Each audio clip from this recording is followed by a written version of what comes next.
Hi ಸ್ನೇಹಿತರೆ, ತಮ್ಮೆಲ್ಲರಿಗೂ ಕೂಡ ದಸರಾ ಹಬ್ಬದ ಹಾರ್ದಿಕವಾಗಿರ್ತಕ್ಕಂಥ ಶುಭಾಶಯಗಳು.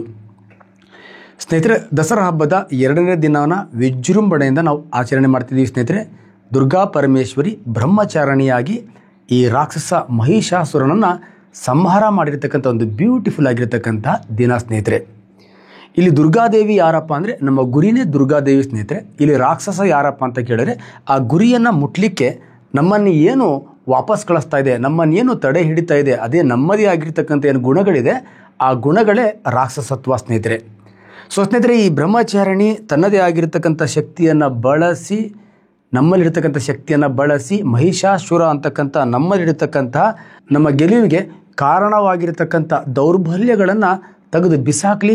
ಮುಂದಿನ ದಸರಾ ನಮ್ಮೆಲ್ಲರಿಗೂ ಕೂಡ ದಸರಾ ವಿಜಯೋತ್ಸವವನ್ನು ಕೊಡಲಿ ಅಂತ ಹೇಳ್ತಾ ಒಂದು ಬ್ಯೂಟಿಫುಲ್ ಆಗಿರ್ತಕ್ಕಂಥ ಟಾಪಿಕನ್ನು ನಾನು ನಿಮ್ಮ ಜೊತೆಗೆ ಚರ್ಚೆ ಮಾಡ್ತೇನೆ. ಸ್ನೇಹಿತರೆ, ಆ ಟಾಪಿಕ್ ಯಾವುದಪ್ಪ ಅಂತ ಕೇಳಿದರೆ ದಟ್ ಈಸ್ ದ ಬಯೋಟೆಕ್ನಾಲಜಿ, ಜೈವಿಕ ತಂತ್ರಜ್ಞಾನ. ಪ್ರಸ್ತುತವಾಗಿ ನಾವು ಜೈವಿಕ ತಂತ್ರಜ್ಞಾನದ ಯಾವ ವಿಭಾಗದಲ್ಲಿ ಇದ್ದೀವಿ ಅಂದರೆ, ಯಾವ ಘಟ್ಟದಲ್ಲಿದ್ದೀವಿ ಅಂದರೆ, ಒಂದು ಜೀವಿಯ ಗುಣಲಕ್ಷಣಗಳನ್ನು ನಿರ್ಧಾರ ಮಾಡ್ತಕ್ಕಂಥ DNA ಹೇಗೆ ಬೇಕೋ ಹಾಗೆ ಬದಲಾವಣೆ ಮಾಡಬಹುದು ನಾವು. ಅಂದರೆ ಒಂದು ಜೀವಿಯಲ್ಲಿರ್ತಕ್ಕಂಥ DNA ಕೆಲವೊಂದು ಗುಣಗಳನ್ನು ತೆಗೆದು ಇನ್ನೊಂದು ಜೀವಿಯಲ್ಲಿ ಹಾಕ್ಬೋದು. ಅಥವಾ ತಂದೆಯಲ್ಲಿ ಏನಾದರೂ ದೋಷ ಇದ್ದು, ತಾಯಿಯಲ್ಲಿ ಏನಾದರೂ ದೋಷ ಇದ್ದು ಅದು ಅನುವಂಶೀಯವಾಗಿ ಮಕ್ಕಳಿಗೆ ಬರುತ್ತೆ ಅಂದರೆ ಆ ದೋಷನ ಗರ್ಭದಲ್ಲೇ ಕಿತ್ತು ಬಿಸಾಕಬಹುದು. ಅಷ್ಟೇ ಅಲ್ಲ ಸ್ನೇಹಿತರೆ, ನನ್ನಂಥ ಒಬ್ಬ ಬ್ಯೂಟಿಫುಲ್ ಶಂಕರನ್ನು ನಾವು ರೆಡಿ ಮಾಡಬಹುದು, ಅಥವಾ ಯಾರ ಥರ ಯಾವ ಜೀವಿಯನ್ನಾದರೂ ಕೂಡ ನಾವು ರೆಡಿ ಮಾಡಬಹುದು. ಆ ನಿಟ್ಟಲ್ಲಿ ಈಗ ಈ ಜೈವಿಕ ತಂತ್ರಜ್ಞಾನ ಅಂತಕ್ಕಂಥ ಒಂದು ಬ್ಯೂಟಿಫುಲ್ ಆಗಿರ್ತಕ್ಕಂಥ ವಿಭಾಗ ಇಡೀ ಜಗತ್ತನ್ನು ಆವರಿಸ್ಕೊಂಡ್ಬಿಟ್ಟಿದೆ. ಸ್ನೇಹಿತರೆ, ಹಾಗಾದರೆ ಈಗ ಇಡೀ ಜಗತ್ತನ್ನು ಆವರಿಸ್ಕೊಂಡಿರ್ತಕ್ಕಂಥ ಈ ಜೈವಿಕ ತಂತ್ರಜ್ಞಾನ ಅಂತಕ್ಕಂಥದ್ದು ಪ್ರಾರಂಭದಲ್ಲಿ ಹೇಗಿತ್ತು? ಪ್ರಾರಂಭದಲ್ಲಿ ಜೈವಿಕ ತಂತ್ರಜ್ಞಾನ ಅಂತಕ್ಕಂಥ ಪದ ಯಾರಿಗೂ ಪರಿಚಯ ಇರಲಿಲ್ಲ. ಬಟ್ ಮನುಷ್ಯನ ಬುದ್ಧಿವಂತಿಕೆ ಜಾಸ್ತಿ ಆದ ಹಾಗೆ ಜೀವಿಗಳನ್ನು ಬಳಸ್ಕೊಂಡು ಬೇರೆ ಬೇರೆ ಬೇರೆ ಬೇರೆ ರೀತಿಯ ಉತ್ಪನ್ನಗಳನ್ನು ತಯಾರು ಮಾಡ್ತಾ ಬಂದ. ಅದನ್ನು ಕೆಲವೊಂದು ಎಕ್ಸಾಂಪಲ್, ಹಿಸ್ಟೋರಿಕಲ್ ಬ್ಯಾಕ್ಗ್ರೌಂಡ್ ಇನ್ ಬಯೋಟೆಕ್ನಾಲಜಿ. ನಮ್ಮ ಜೈವಿಕ ತಂತ್ರಜ್ಞಾನ ಬರುವ ಮೊದಲು ಜೈವಿಕ ತಂತ್ರಜ್ಞಾನ ಅಂತಕ್ಕಂಥ ಪದದ ಅರಿವಿಲ್ಲದೆ ಈ ತಂತ್ರಜ್ಞಾನ ಅಂತಕ್ಕಂಥದ್ದು ಹೇಗೆ ಬಳಕೆ ಆಗ್ತಾ ಇತ್ತು, ಇದರಿಂದ ಬರ್ತಕ್ಕಂಥ ಉತ್ಪನ್ನಗಳನ್ನು ನಾವು ಹೇಗೆ ಪಡ್ಕೊಳ್ತಾ ಇದ್ವಿ ಅಂತ, ಅದನ್ನು ಹಿಸ್ಟೋರಿಕಲ್ ಬ್ಯಾಕ್ಗ್ರೌಂಡ್ ಆಫ್ ಬಯೋಟೆಕ್ನಾಲಜಿ ಅಂತ ಕರಿತೀವಿ. ಕ್ರಿಸ್ತಪೂರ್ವ 600 ಏನಿದೆ ಆ ಸಂದರ್ಭದಲ್ಲಿ ಈ ಸಮೇರಿಯನ್ನರು ವೈನ್ ಪಾನೀಯವನ್ನು ಬಟ್ಟಿ ಇಳಿಸೋದನ್ನು ಕರಗತ ಮಾಡ್ಕೊಂಡಿದ್ರು. ವೈನ್ ಪಾನೀಯವನ್ನು ಬ್ಯೂಟಿಫುಲ್ಲಾಗಿ ಬಟ್ಟಿ ಇಳಿಸ್ಕೊಂಡು ಆರಾಮ್ ಹೊಟ್ಕೊಂಡು ತೇಲ್ತಾ ಇದ್ದರು. ಅದ್ಯಾಕೋ ಕಿಕ್ ಕಡಿಮೆ ಆಯ್ತೇನೋ ಗೊತ್ತಿಲ್ಲ. 1150ರಲ್ಲಿ ಕ್ರಿಸ್ತಶಕ 1150ರಲ್ಲಿ ಬಟ್ಟಿ ಇಳಿಸುವಿಕೆಯಿಂದ ಅದಕ್ಕಿಂತಲೂ ಜಾಸ್ತಿ ಕಿಕ್ ಕೊಡೋ ಈಥೈಲ್ ಆಲ್ಕೋಹಾಲ್ ತಯಾರಿಕೆಯ ವಿಧಾನ ಬಳಕೆಗೆ ಬಂತು. ನೋಡಿ, ಇವೆಲ್ಲ ಜೀವಿಗಳಲ್ಲಿ ನಾವು ಹುದುಗುವಿಕೆ ಫರ್ಮೆಂಟೇಷನ್ ಮಾಡ್ಕೊಂಡು ಇವೆಲ್ಲ ಪಡಿತಾ ಹೋಗ್ತೀವಿ. ಈಗ ನಮಗೆ ಗೊತ್ತಿದೆ, ಪ್ರಾರಂಭದಲ್ಲಿ ಫರ್ಮೆಂಟೇಷನ್ ಅನ್ನೋದು ಗೊತ್ತಿರಲಿಲ್ಲ. ಬಟ್ ಈಥೈಲ್ ಆಲ್ಕೋಹಾಲ್ ತಯಾರಿಕೆಯನ್ನು ಇವರು ಅನ್ಎಕ್ಸ್ಪೆಕ್ಟೆಡ್ ಆಗಿ ಕಂಡುಹಿಡಿತಾರೆ. ನೆಕ್ಸ್ಟ್ ವೈನ್ ಪಾನೀಯ ತಯಾರಿಕೆಯನ್ನು ಇವರು ಅನ್ಎಕ್ಸ್ಪೆಕ್ಟೆಡ್ ಆಗಿ ಕಂಡುಹಿಡಿತಾರೆ. ಅವ್ರಿಗೆ ಗೊತ್ತಿರಲ್ಲ, ತಂತ್ರಜ್ಞಾನ ಅಂತ ಗೊತ್ತಿರಲ್ಲ, ಬಟ್ ಅವರ ಉಪಯೋಗಕ್ಕಾಗಿ ಅದನ್ನು ಮಾಡಿಕೊಂಡು ಅವರು ಅದನ್ನು ಬಳಸ್ತಾ ಇರ್ತಾರೆ. 1650ರಲ್ಲಿ ತಮ್ಮೆಲ್ಲರಿಗೂ ಗೊತ್ತಿದೆ, ಮಶ್ರೂಮ್ ಅಣಬೆ ಕೃಷಿಯನ್ನು ಕೃತಕವಾಗಿ ಬೆಳೆಯುವ ವಿಧಾನ ಬಳಕೆಗೆ ಬಂತು. ಅಣಬೆ ಕೃಷಿ ಅಂದರೆ ಎಲ್ಲಿ ಹುಲ್ಲು ಕೊಳೆಯತ್ತೋ, ಎಲ್ಲಿ ತೊಗಟೆಗಳು ಕೊಳೆಯತ್ತೋ ಅಲ್ಲಿ ಅಣಬೆ ಬೆಳೀತಾ ಇತ್ತು. ಇವ್ರು ಹೇಳಿದ್ರು, ಇದನ್ನು ಎಲ್ಲಿ ಬೇಕಲ್ಲಿ ಬೆಳಿಬೋದು, ಇದನ್ನು ಕೃಷಿಯಾಗಿ ಬೆಳಿಬೋದು ಅಣಬೆಯನ್ನು ಅಂತ ಹೇಳಿ ಮೊಟ್ಟ ಮೊದಲು ಅಣಬೆ ಕೃಷಿಯನ್ನು ಯಾರು ಬಳಕೆಗೆ ತಂದರು ಅಂದರೆ ಫ್ರಾನ್ಸ್ನವರು 1650ರಲ್ಲಿ ಬಳಕೆಗೆ ತಂದರು. ಅದಾದ ನಂತರ ಲೂಯಿ ಪಾಶ್ಚರ್ 1857ರಲ್ಲಿ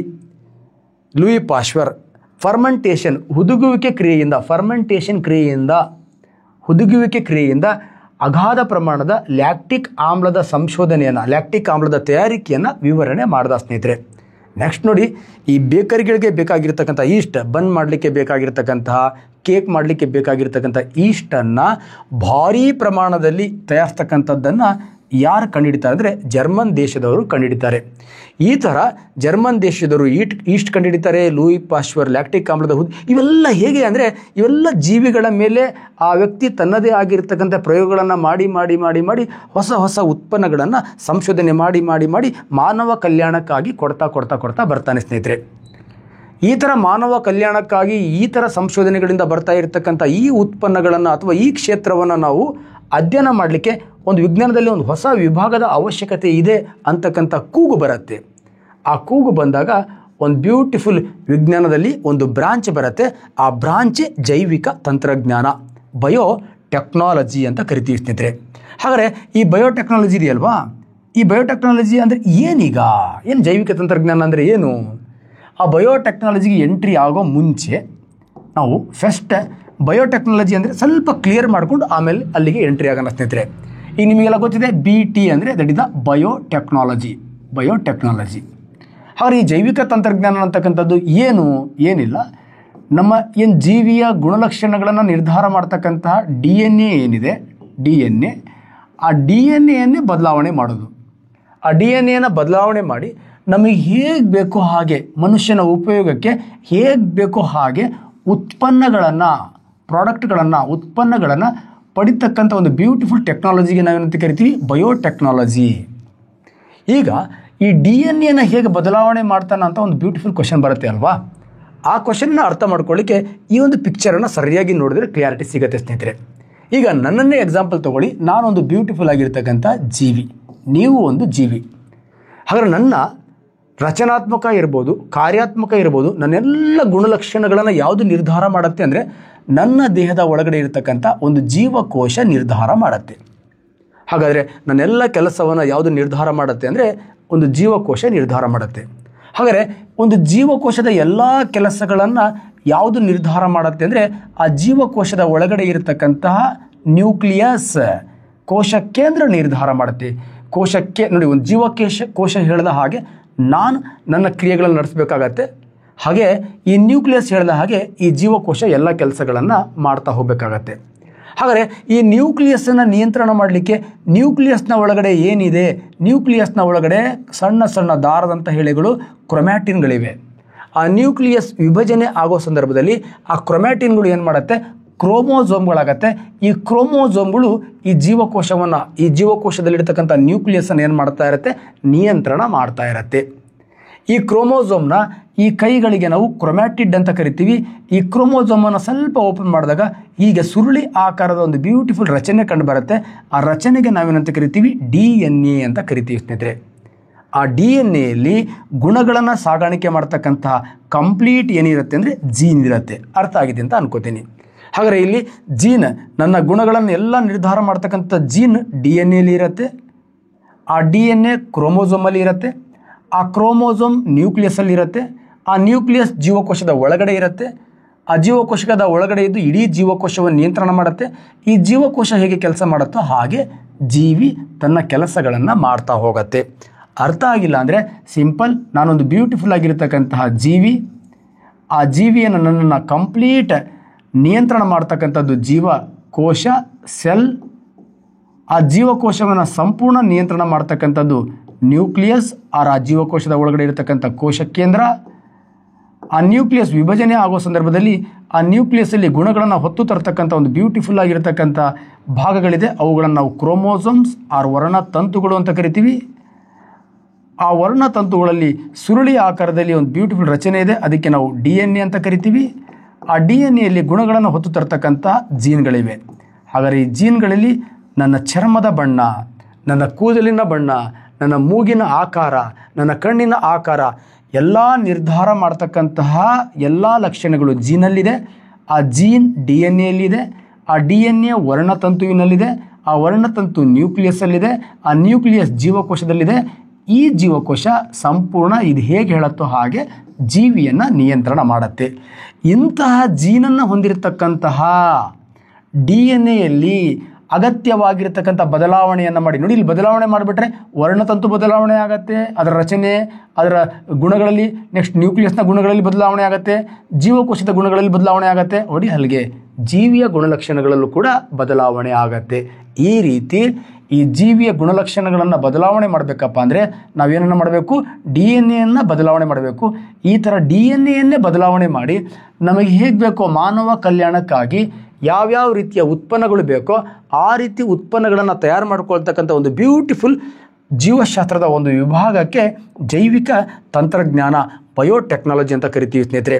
ಹಾಗಾದರೆ ಈ ಬಯೋಟೆಕ್ನಾಲಜಿ ಆರ್ ಜೈವಿಕ ತಂತ್ರಜ್ಞಾನ ಅಂತಕ್ಕಂಥ ಒಂದು ಬ್ಯೂಟಿಫುಲ್ ಆಗಿರ್ತಕ್ಕಂಥ ಕ್ಷೇತ್ರ ಪದ ಪ್ರಾರಂಭದಲ್ಲಿ ಹೇಗೆ ಬಳಕೆಗೆ ಬಂತು, ಸಮೇರಿಯನರಿಗೂ ಗೊತ್ತಿರಲಿಲ್ಲ, ಜರ್ಮನ್ ಅವ್ರಿಗೂ ಗೊತ್ತಿರಲಿಲ್ಲ, ಲೂಯಿ ಪಾಶ್ಚರ್ ಅವ್ರಿಗೆ ಯಾರಿಗೂ ಕೂಡ ಈ ಬಯೋಟೆಕ್ನಾಲಜಿ ಅಂತಕ್ಕಂಥ ಕಾನ್ಸೆಪ್ಟ್ ಇರಲಿಲ್ಲ. ಹಾಗಾದರೆ ಬಯೋಟೆಕ್ನಾಲಜಿ ಅಂತಕ್ಕಂಥ ಕಾನ್ಸೆಪ್ಟ್ ಹೇಗೆ ನಮಗೆಲ್ಲರಿಗೂ ಪರಿಚಯ ಆಯಿತು?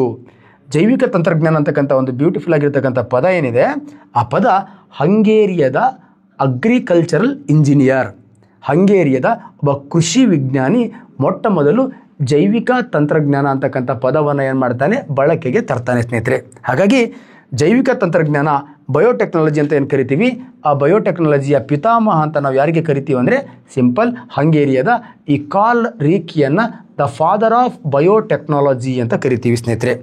ಹಾಗಾದರೆ ದ ಫಾದರ್ ಆಫ್ ಬಯೋಟೆಕ್ನಾಲಜಿ ಯಾರಪ್ಪ ಅಂತ ಕೇಳಿದ್ರೆ ಹಂಗೇರಿಯದ ಕೃಷಿ ವಿಜ್ಞಾನಿ ದಡಿದ ಕಾರ್ಲ್ ರೀಕಿ. ಹಾಗಾದರೆ ಈ ಕಾರ್ಲ್ ರೀಕಿ ಜೈವಿಕ ತಂತ್ರಜ್ಞಾನ ಅಂತಕ್ಕಂಥ ಪದ ಏನಿದೆ, ಆ ಜೈವಿಕ ತಂತ್ರಜ್ಞಾನದ ಪದವನ್ನು ಮೊಟ್ಟ ಮೊದಲು ಎಲ್ಲಿ ಬಳಸಿದ, ಅದು ಕೂಡ ಕಾಂಪಿಟೇಟಿವ್ ಎಕ್ಸಾಮಲ್ಲಿ ಪ್ರಶ್ನೆಗಳು ಆಗ್ಬೋದು ಸ್ನೇಹಿತರೆ.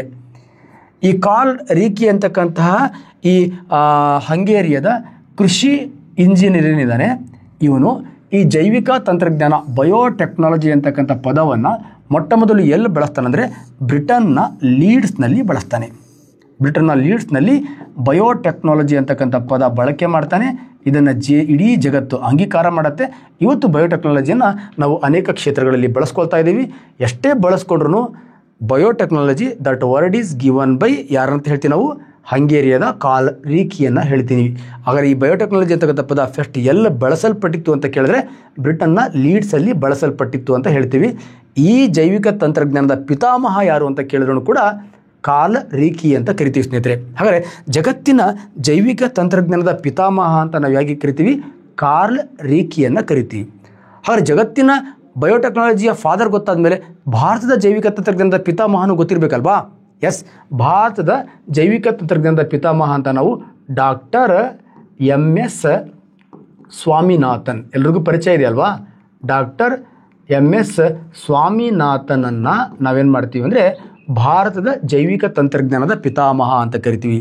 1960ರಲ್ಲಿ ಗೋಧಿ ತಳಿಗಳಲ್ಲಿ, ಅಕ್ಕಿ ತಳಿಗಳಲ್ಲಿ ತನ್ನದೇ ಆಗಿರತಕ್ಕಂಥ ಬದಲಾವಣೆಯನ್ನು ಮಾಡಿ ಹೆಚ್ಚು ಉತ್ಪನ್ನ ಬರುವ ಹಾಗೆ ಮಾಡಿ ನಮ್ಮ ಭಾರತದ ಹಸಿವನ್ನು ನೀಗಿಸಿದ ಹಸಿರು ಕ್ರಾಂತಿಯ ಹರಿಕಾರ, ಹಸಿರು ಕ್ರಾಂತಿಯ ಹರಿಕಾರ ಅಂತ ಕರಿತೀವಿ. ಹಸಿರು ಕ್ರಾಂತಿಯ ಹರಿಕಾರ, the father of green revolution ಅಂತ ಯಾರಿಗೆ ಕರಿತೀವಿ, MS ಸ್ವಾಮಿನಾಥನ್.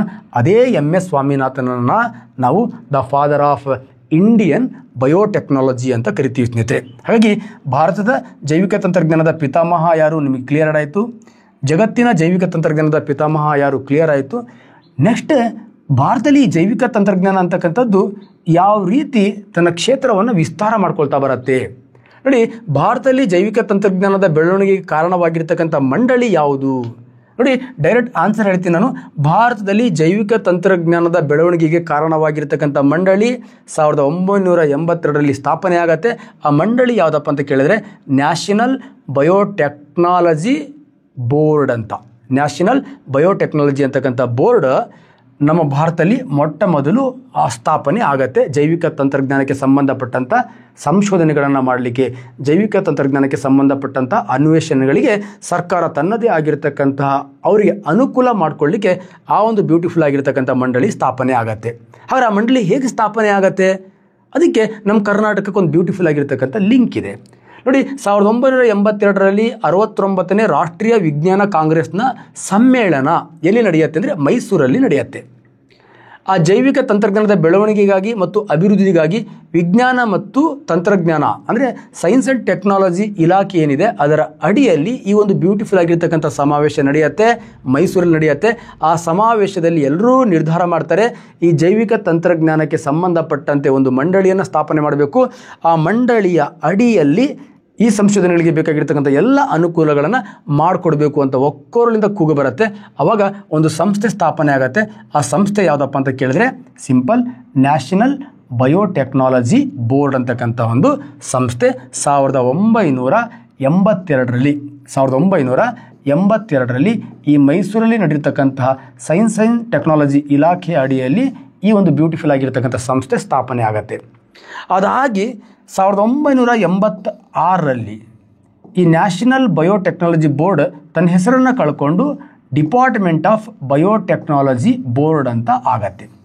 ಇವತ್ತು ನಮ್ಮ ಬಯೋಟೆಕ್ನಾಲಜಿಗೆ ಸಂಬಂಧಪಟ್ಟಂಥ ಎಲ್ಲ ಸಂಶೋಧನೆಗಳು ನಮ್ಮ ದೇಶದ ಯಾವ ಬೋರ್ಡ್ನ ಕೆಳಗಡೆ ನಡೆಯುತ್ತೆ ಅಂತ ಕೇಳಿದರೆ, ಯಾವ ಮಂಡಳಿಯ ಕೆಳಗಡೆ ನಡೆಯುತ್ತೆ ಅಂದರೆ that is DBT, that is A department of biotechnology ಅಡಿಯಲ್ಲಿ ಜೈವಿಕ ತಂತ್ರಜ್ಞಾನಕ್ಕೆ ಸಂಬಂಧಪಟ್ಟಂಥ ಎಲ್ಲ ಅನ್ವೇಷಣೆಗಳು, ಎಲ್ಲ ಸಂಶೋಧನೆಗಳು ನಡೆಯುತ್ತೆ ಸ್ನೇಹಿತರೆ. ಈ ರೀತಿ ಜೈವಿಕ ತಂತ್ರಜ್ಞಾನ ಅಂತಕ್ಕಂಥದ್ದು ನಮ್ಮ ಭಾರತದಲ್ಲಿ ತನ್ನದೇ ಆಗಿರತಕ್ಕಂಥ ಛಾಪನ್ನು ಮೂಡಿಸ್ತಾ ಬರುತ್ತೆ.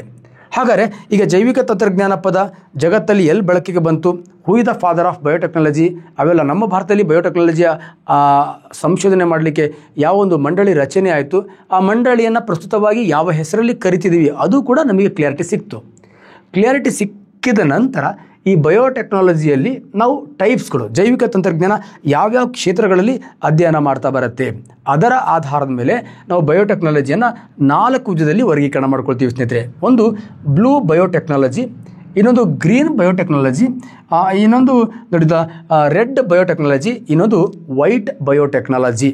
ಹಾಗಾದರೆ ಬ್ಲೂ ಬಯೋಟೆಕ್ನಾಲಜಿ ನಿಮ್ಗೆ ಆಲ್ರೆಡಿ ಗೊತ್ತಿದೆ. ಬ್ಲೂ ಅಂದರೆ ನೀರು, ಏನು ಸಮುದ್ರ ಇರ್ಬೋದು, ಸಿಹಿ ನೀರಿನ ಮೂಲ ಇರ್ಬೋದು, ಈ ನೀರಿನ ಒಳಗಡೆ ಇರತಕ್ಕಂಥ ಆಲ್ಗೆಗಳಿರ್ಬೋದು, ಮೀನುಗಳಿರ್ಬೋದು, ಏಡಿಗಳಿರ್ಬೋದು, ಒಟ್ಟು ನೀರಿನ ಒಳಗಡೆ ಇರತಕ್ಕಂಥ ಜಲಚರ ಪ್ರಾಣಿಗಳಾದರೂ ಇರಲಿ, ಜಲಚರ ಸಸ್ಯಗಳಾದರೂ ಇರಲಿ, ಅವುಗಳ ಉತ್ಪನ್ನಕ್ಕಾಗಿ ಅವುಗಳ ರೋಗಗಳನ್ನು ತೆಗಿಲಿಕ್ಕೆ, ಒಟ್ಟು ಅವುಗಳಲ್ಲಿ ನಾವೇನಾದರೂ ಬದಲಾವಣೆ ಮಾಡಬೇಕಪ್ಪ, ಅವುಗಳಲ್ಲಿ ಬದಲಾವಣೆ ಮಾಡಲಿಕ್ಕೆ ನಾವು ಬಳಸ್ತಕ್ಕಂತಹ ಒಂದು ಜೈವಿಕ ತಂತ್ರಜ್ಞಾನ ಯಾವುದರ ಅಡಿಯಲ್ಲಿ ಇರುತ್ತೆ ಅಂದರೆ ಬ್ಲೂ ಬಯೋಟೆಕ್ನಾಲಜಿ ಅಡಿಯಲ್ಲಿ ಇರುತ್ತೆ ಸ್ನೇಹಿತರೆ. Next green biotechnology. ಗ್ರೀನ್ ಅಂದರೆ ನಿಮಗೆ ಗೊತ್ತಾಗುತ್ತೆ ಸಸ್ಯಗಳು ಅಂತ. ಹಾಗಾದರೆ ಈ ಸಸ್ಯಗಳಲ್ಲಿ ಅಗತ್ಯವಾಗಿರ್ತಕ್ಕಂಥ ಬದಲಾವಣೆಗಳನ್ನು ಮಾಡಿ ಮಾನವನ ಕಲ್ಯಾಣಕ್ಕಾಗಿ ನಾವು ನಮಗೆ ಬೇಕಾಗಿರ್ತಕ್ಕಂಥ ನಮಗೇನು ತೊಂದರೆ ಇದೆ ಆ ತೊಂದರೆಯನ್ನು ನೀಗಿಸ್ಕೊಳ್ಳಿಕ್ಕೆ ಈ ತಂತ್ರಜ್ಞಾನ ಏನಾದ್ರು ಸಹಾಯ ಮಾಡಿದರೆ ಅದಕ್ಕೆ ನಾವೇನಂತ ಕರಿತೀವಿ, ಗ್ರೀನ್ ಬಯೋಟೆಕ್ನಾಲಜಿ ಅಂತ ಕರಿತೀವಿ. ಎಕ್ಸಾಂಪಲ್, ಸಾಮಾನ್ಯವಾಗಿ ಮಾನವ ಅನ್ನವನ್ನು ಜಾಸ್ತಿ ತಿಂತಿದ್ದ, ಅನ್ನ ತಿಂತ ಹೋಗ್ತಾ ಇದ್ದ, ಅನ್ನ ನಮ್ಮ ಆಹಾರದ ಮೂಲ ಘಟಕ ಆಗಿತ್ತು. ಬಟ್ ಬರ್ತಾ ಅನೇಕ ವಿಟಮಿನ್ ಎ ಕೊರತೆಯ ರೋಗಗಳು ಬಂತು. ಆವಾಗ ಈ ಅನ್ನ ಇಷ್ಟು ತಿಂದ ಮೇಲೆ ಈ ಅನ್ನದಲ್ಲೇ ಈ ಏನು ರೈಸ್ ಇದೆ, ಈ ರೈಸಲ್ಲೇ ನಾವು ವಿಟಮಿನ್ ಎನ ಹಾಕ್ಬೋದಲ್ವಾ ಅನ್ನೋ ಕೂಗು ಬಂತು. ಆವಾಗ ಈ ರೈಸ್ನ ಎಂಡೋಕಾರ್ಪ್ ಮೇಲ್ಗಡೆ ಇರತಕ್ಕಂಥ ಭಾಗವನ್ನು ತೆಗೆದು ಹಾಕಿ ಬೀಟಾ ಕ್ಯಾರೋಟಿನ್ ಇರತಕ್ಕಂಥ ಭಾಗವನ್ನು ಒಳಗಡೆ ಸೇರಿಸಿ ಅದರಿಂದ ಒಂದು ಬ್ಯೂಟಿಫುಲ್ ಹಳದಿ ಬಣ್ಣದ ಅಕ್ಕಿಯನ್ನು ತಯಾರಿಸಿದರು. ಅದಕ್ಕೆ ಗೋಲ್ಡನ್ ರೈಸ್. ಈ ಗೋಲ್ಡನ್ ರೈಸಲ್ಲಿ ಯಾವ ವಿಟಮಿನ್ ಇತ್ತು, ವಿಟಮಿನ್ ಎ ಇತ್ತು. ಇದನ್ನು ತಿನ್ನೋದರ ಮೂಲಕ ದೇಹದಲ್ಲಿ ಕಡಿಮೆ ಆಗಿರ್ತಕ್ಕಂಥ ವಿಟಮಿನ್ ಎದ ಕೊರತೆ ನೀಗಿಸಿದ್ವಿ. ಈ ಥರ ಸಸ್ಯಗಳಲ್ಲಿ ಅಗತ್ಯವಾಗಿರ್ತಕ್ಕಂಥ ಬದಲಾವಣೆಯನ್ನು ಮಾಡಿ ಮಾನವನ ಕಲ್ಯಾಣಕ್ಕಾಗಿ ನಾವು ಗೋಲ್ಡನ್ ರೈಸನ್ನು ಕೊಟ್ವಿ. ಅದು ಯಾವ ಬಯೋಟೆಕ್ನಾಲಜಿ ಅಡಿಯಲ್ಲಿ ಕೊಟ್ವಿ ಅಂದರೆ ದಟ್ ಇಸ್ ಗ್ರೀನ್ ಬಯೋಟೆಕ್ನಾಲಜಿ ಅಡಿಯಲ್ಲಿ ಕೊಟ್ವಿ ಸ್ನೇಹಿತರೆ. ಅದೇ ರೀತಿ ರೆಡ್ ಬಯೋಟೆಕ್ನಾಲಜಿ. ರೆಡ್ ಬಯೋಟೆಕ್ನಾಲಜಿ ಅಂದರೆ ಇದು ಮೆಡಿಸಿನ್ ಆ್ಯಂಡ್ ಹೆಲ್ತ್ಗೆ ಬರುತ್ತೆ. ಆರೋಗ್ಯ, ಮೆಡಿಸಿನ್ ಮತ್ತು ಹೆಲ್ತ್. ಓಕೆ, ಮೆಡಿಸಿನ್ ಮತ್ತು ಹೆಲ್ತ್. ಮೆಡಿಸಿನ್ ಮತ್ತು ಹೆಲ್ತ್ ಅಂದರೆ ಈಗೇನು ರೋಗಗಳು ಬರ್ತಾ ಇದೆ ಆ ರೋಗಗಳಿಗೆ ಬೇಕಾಗಿರ್ತಕ್ಕಂತಹ ಡ್ರಗ್ಸ್ ಇರ್ಬೋದು, ಆ ರೋಗಗಳನ್ನು ನಿವಾರಣೆ ಮಾಡಲಿಕ್ಕೆ ಬೇಕಾಗಿರ್ತಕ್ಕಂಥ ಆಂಟಿಬಯೋಟಿಕ್ಸ್ ಇರ್ಬೋದು, ಆ ರೋಗಗಳನ್ನು ನಿವಾರಣೆ ಮಾಡಲಿಕ್ಕೆ ಬೇಕಾಗಿರ್ತಕ್ಕಂಥ ವ್ಯಾಕ್ಸಿನ್ಸ್ಗಳಿರ್ಬೋದು, ಅವುಗಳನ್ನು ಹೆಚ್ಚು ಪ್ರಮಾಣದಲ್ಲಿ ಕಡಿಮೆ ಖರ್ಚಲ್ಲಿ ಹೆಚ್ಚು ಪರಿಣಾಮಾತ್ಮಕ ಅಂದರೆ ಎಫೆಕ್ಟಿವ್ ಇರತಕ್ಕಂಥ ಮೆಡಿಸಿನ್ಸ್ಗಳನ್ನು ತಯಾರು ಮಾಡ್ತಕ್ಕಂಥ ಒಂದು ಟೆಕ್ನಾಲಜಿ ಎಲ್ಲಿ ಬರುತ್ತೆ ಅಂದರೆ ದಟ್ ಇಸ್ ರೆಡ್ ಬಯೋಟೆಕ್ನಾಲಜಿಯಲ್ಲಿ ಬರುತ್ತೆ ಸ್ನೇಹಿತರೆ. ಅದೇ ರೀತಿ ವೈಟ್ ಬಯೋಟೆಕ್ನಾಲಜಿ ಎಲ್ಲಿ ಬರುತ್ತೆ ಅಂದರೆ ದಟ್ ಇಸ್ ಉದ್ಯಮಗಳಲ್ಲಿ ಬರುತ್ತೆ. ಉದ್ಯಮಗಳಲ್ಲಿ, ಕಾರ್ಖಾನೆಗಳಲ್ಲಿ ಬರುತ್ತೆ. ಏನು ಕಾರ್ಖಾನೆಗಳಲ್ಲಿ? ಎಕ್ಸಾಂಪಲ್ ನಮಗೆ ಗೊತ್ತಿರ್ತಕ್ಕಂಥದ್ದು ಜಟ್ರೋಪ ಸಸ್ಯ ಇದೆ, ಹೊಂಗೆ ಮರ ಇದೆ. ಈ ಜಟ್ರೋಪ ಸಸ್ಯ ಹೊಂಗೆ ಮರವನ್ನು ಬಳಸ್ಕೊಂಡು ಟ್ರಾನ್ಸ್ ಎಸ್ಟರಿಫಿಕರಣ ಕ್ರಿಯೆಯನ್ನು ಮಾಡಿ ಈ ಹೊಂಗೆ ಮರದಿಂದ, ಈ ಜಟ್ರೋಪ ಸಸ್ಯದಿಂದ ನಾವು ಬ್ಯೂಟಿಫುಲ್ ಆಗಿರ್ತಕ್ಕಂಥ ಬಯೋಡೀಸಲನ್ನು ತಯಾರಿಸೋದು. ಬಯೋಡೀಸಲ್. ಹಾಗಾದರೆ ಬಯೋಡೀಸಲನ್ನು ತಯಾರಿಸಲಿಕ್ಕೆ ನಮಗೇನು ಬೇಕು? ಕಾರ್ಖಾನೆಗಳು ಬೇಕು. ಈ ಥರ ಕಾರ್ಖಾನೆಗಳನ್ನು ಬಳಸಿ ಜೀವಿಗಳಿಂದ ಈ ಮಾನವ ಕಲ್ಯಾಣಕ್ಕಾಗಿ ಹೊಸ ಉಪಯುಕ್ತ ಉತ್ಪನ್ನಗಳನ್ನು ಪಡಿತಕ್ಕಂಥ ತಂತ್ರಜ್ಞಾನವನ್ನು ನಾವೇನಂತ ಕರಿತೀವಿ? ವೈಟ್ ಬಯೋಟೆಕ್ನಾಲಜಿ ಅಂತ ಕರಿತೀವಿ ಸ್ನೇಹಿತರೆ. ಸಿಂಪಲ್, ಏನು ಕಥೆ ಇಲ್ಲ. ಬ್ಲೂ ಅಂದರೆ ನೀರಿಗೆ ಸಂಬಂಧಪಟ್ಟಿದ್ದು, ಹಸಿರು ಅಂದರೆ ಸಸ್ಯಗಳಿಂದ ನಾವು ಉಪಯುಕ್ತ ಉತ್ಪನ್ನಗಳನ್ನು ಪಡ್ಕೊಳ್ತಕ್ಕಂಥದ್ದು, ರೆಡ್ ಅಂದರೆ ಆರೋಗ್ಯಕ್ಕೆ ಬೇಕಾಗಿರ್ತಕ್ಕಂಥ ಆರೋಗ್ಯವನ್ನು ಕಾಪಾಡಿಕೊಳ್ಳಿಕ್ಕೆ ನಮಗೆ ಸಹಾಯ ಮಾಡ್ತಕ್ಕಂಥ ಮೆಡಿಸಿನ್ಗಳಿಗೆ ಸಂಬಂಧಪಟ್ಟದ್ದು. ನೆಕ್ಸ್ಟ್ ವೈಟ್ ಅಂದರೆ ಸಿಂಪಲ್, ಜೀವಿಗಳನ್ನು ಬಳಸ್ಕೊಂಡು ಮಾನವನ ಉಪಯೋಗಕ್ಕಾಗಿ ನಾವು ಕಾರ್ಖಾನೆಗಳ ಮೂಲಕ ಏನು ನಾವು ಹೊಸ ಹೊಸ ಉತ್ಪನ್ನಗಳನ್ನು ತಯಾರು ಮಾಡ್ಕೊಳ್ತೀವಿ, ಅದಕ್ಕೆ ಸಂಬಂಧಪಟ್ಟಿದ್ದು ಎಲ್ಲವೂ ಕೂಡ ಎಲ್ಲಿ ಬರುತ್ತೆ ಅಂತ ಕೇಳಿದ್ರೆ ನಮಗೆ ವೈಟ್ ಬಯೋಟೆಕ್ನಾಲಜಿಗೆ ಬರುತ್ತೆ ಸ್ನೇಹಿತರೆ. ಅರ್ಥ ಆಗಿದೆ ಅನ್ಕೋತೀನಿ. ಈ ರೀತಿ ಜೈವಿಕ ತಂತ್ರಜ್ಞಾನದಲ್ಲಿ ಈ 4 ಜೈವಿಕ ತಂತ್ರಜ್ಞಾನ ಈಗ ಜೀವಿಗಳನ್ನು ರಕ್ಷಣೆ ಮಾಡ್ತಾ ಇದೆ, ಮಾನವನ ಕಲ್ಯಾಣಕ್ಕಾಗಿ ಉಪಯೋಗ ಆಗ್ತದೆ ಸ್ನೇಹಿತರೆ. ನೆಕ್ಸ್ಟ್ ನೋಡಿ, ಒಂದು ಬ್ಯೂಟಿಫುಲ್ ಆಗಿರ್ತಕ್ಕಂಥ ಕ್ವಶನ್. ಜೈವಿಕ ತಂತ್ರಜ್ಞಾನದಲ್ಲಿ ಉಪಯುಕ್ತ ಉತ್ಪನ್ನಗಳನ್ನು ಉತ್ಪಾದನೆ ಮಾಡಲಿಕ್ಕೆ ಸೂಕ್ಷ್ಮಾಣು ಜೀವಿಗಳನ್ನು ತಳಿ ತಂತ್ರಜ್ಞಾನದಿಂದ ಬೆಳೆಸಲು ಬಳಸುವ ಸಾಧನ ಯಾವುದು ಅಂತ ನೋಡಿ. ಒಂದು ಸೂಪರ್ ಕ್ವಶನ್ ಇದೆ. ಕ್ಲಿಯರ್? ನಾವು ಬಯೋಟೆಕ್ನಾಲಜಿಯಲ್ಲಿ ನಮಗೆ ಬೇಕಾಗಿರ್ತಕ್ಕಂತಹ ಉಪಯುಕ್ತ ಉತ್ಪನ್ನಗಳನ್ನು ಉತ್ಪಾದನೆ ಮಾಡ್ತೀವಿ. ಸೂಕ್ಷ್ಮಾಣು ಜೀವಿಗಳನ್ನು ತಳಿ ತಂತ್ರಜ್ಞಾನದಿಂದ ಬೆಳೆಸಲಿಕ್ಕೆ ನಾವು ಬಳಸ್ತಕ್ಕಂತಹ ಸಾಧನ, ಸೂಕ್ಷ್ಮಾಣು ಜೀವಿಗಳಲ್ಲಿರ್ತಕ್ಕಂತಹ ನಮಗೆ ಏನು ಬೇಕೋ ಆ ಒಂದು ಪ್ರಾಡಕ್ಟನ್ನು ತಗೊಳ್ಳಿಕ್ಕೆ ನಾವು ಬಳಸ್ತಕ್ಕಂಥ ಡಿವೈಸ್ ಯಾವುದು ಅಂತ ಇದೆ. ಸಿಂಪಲ್, ಏನಿಲ್ಲ, ಒಂದು ಜೀವಿ ಇದೆ ಅಂತ ಅಂದ್ಕೊಳ್ಳೋಣ. ಆ ಜೀವಿಯ ಒಳಗಡೆ ಜೀವಕೋಶ ಇದೆ, ಆ ಜೀವಕೋಶದ ಒಳಗಡೆ ನ್ಯೂಕ್ಲಿಯಸ್ ಇದೆ, ನ್ಯೂಕ್ಲಿಯಸ್ನ ಒಳಗಡೆ ಒಂದು ಬ್ಯೂಟಿಫುಲ್ ಆಗಿರ್ತಕ್ಕಂತಹ DNA ಇದೆ. ನೆಕ್ಸ್ಟ್ ಇನ್ನೊಂದು ಜೀವಿ ಇದೆ, ಆ ಜೀವಿಯ ಜೀವಕೋಶ ಇದೆ, ಜೀವಕೋಶದ ಒಳಗಡೆ ನ್ಯೂಕ್ಲಿಯಸ್ ಇದೆ, ನ್ಯೂಕ್ಲಿಯಸ್ನ ಒಳಗೆ ಒಂದು ಬ್ಯೂಟಿಫುಲ್ ಆಗಿರ್ತಕ್ಕಂಥ DNA ಇದೆ. ಕ್ಲಿಯರ್? ಇಲ್ಲಿ 2 ರೀತಿಯ ಜೀವಿ ಇದೆ, ಆ ಸೂಕ್ಷ್ಮಾಣು ಜೀವಿಗಳಿದೆ ಅಂತ ಅಂದ್ಕೊಳ್ಳೋಣ. ಇದಕ್ಕೂ DNA ಇದೆ, ಇದಕ್ಕೂ ಆ್ಯಕ್ಚುಲಿ ಇದು ಬ್ಯಾಕ್ಟೀರಿಯಾ ಇದೆ, ಇದು ವೈರಸ್ ಇದೆ ಅಂತ ಅಂದ್ಕೊಳ್ಳೋಣ. ಓಕೆ, ಇದು ಬ್ಯಾಕ್ಟೀರಿಯಾದ DNA ಇದೆ, ಅದು ವೈರಸ್ನ DNA ಇದೆ. ನಾವೀಗ ಇಲ್ಲಿ ತಂತ್ರಜ್ಞಾನ ಅಂದರೆ ಏನು ಮಾಡಬೇಕು?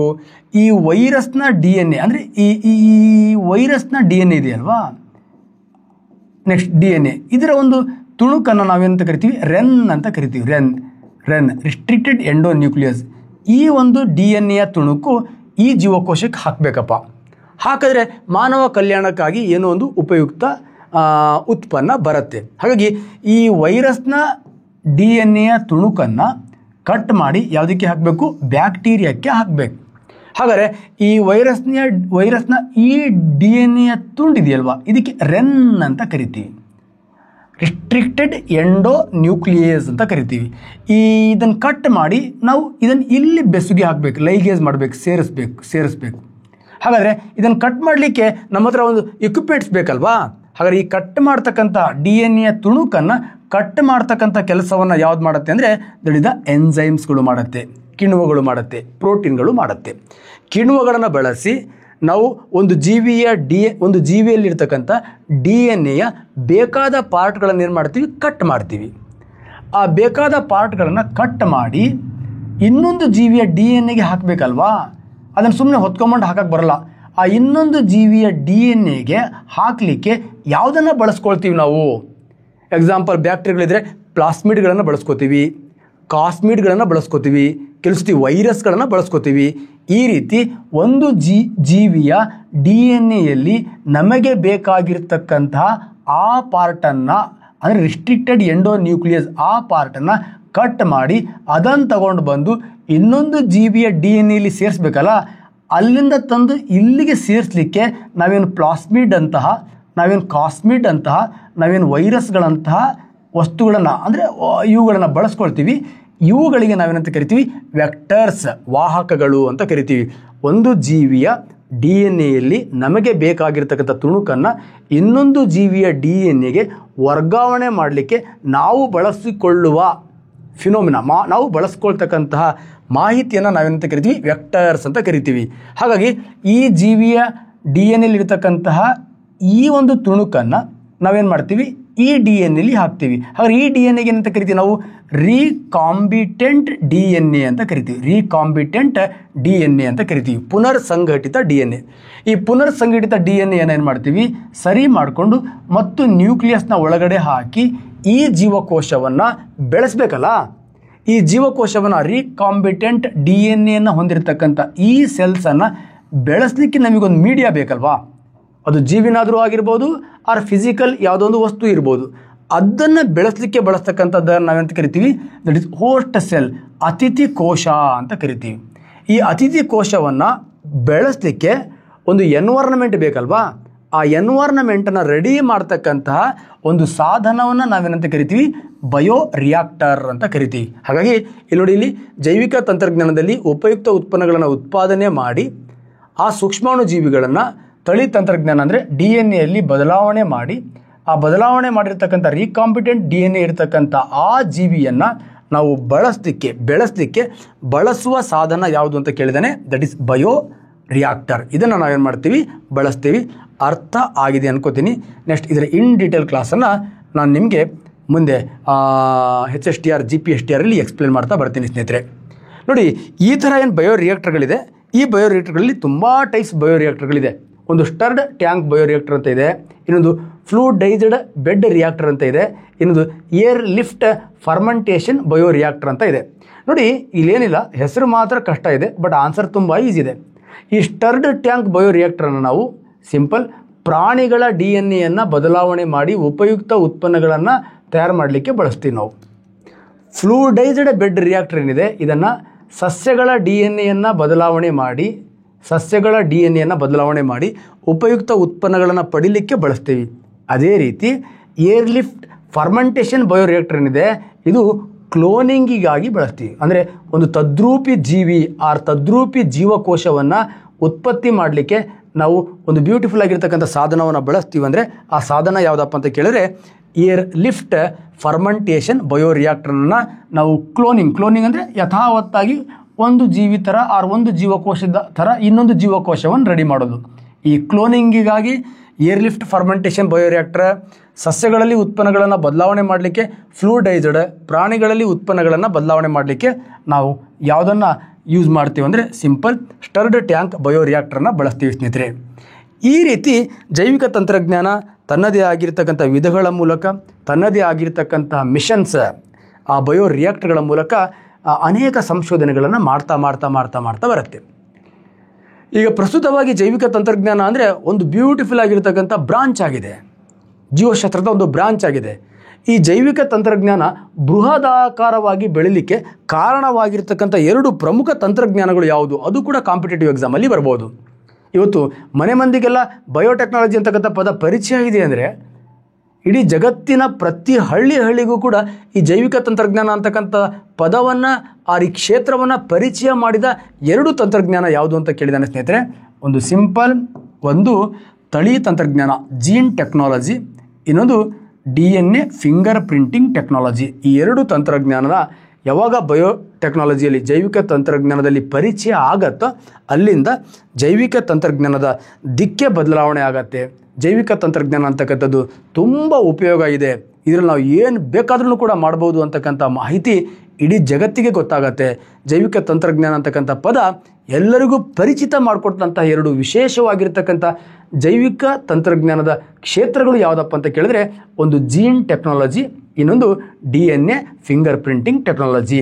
ಇವುಗಳಿಗೆ ಸಂಬಂಧಪಟ್ಟಂತೆ ಕಾಂಪಿಟೇಟಿವ್ ಎಕ್ಸಾಮಲ್ಲಿ ಏನು ಕ್ವಶನ್ಸ್ಗಳು ಬರ್ತಾ ಹೋಗುತ್ತೆ ನೋಡಿ. ಫಸ್ಟ್ ಜೀನ್ ಟೆಕ್ನಾಲಜಿ ಮೇಲೆ ಕ್ವಶನ್ ಹಾಕಿದ್ದೀನಿ ನಾನು.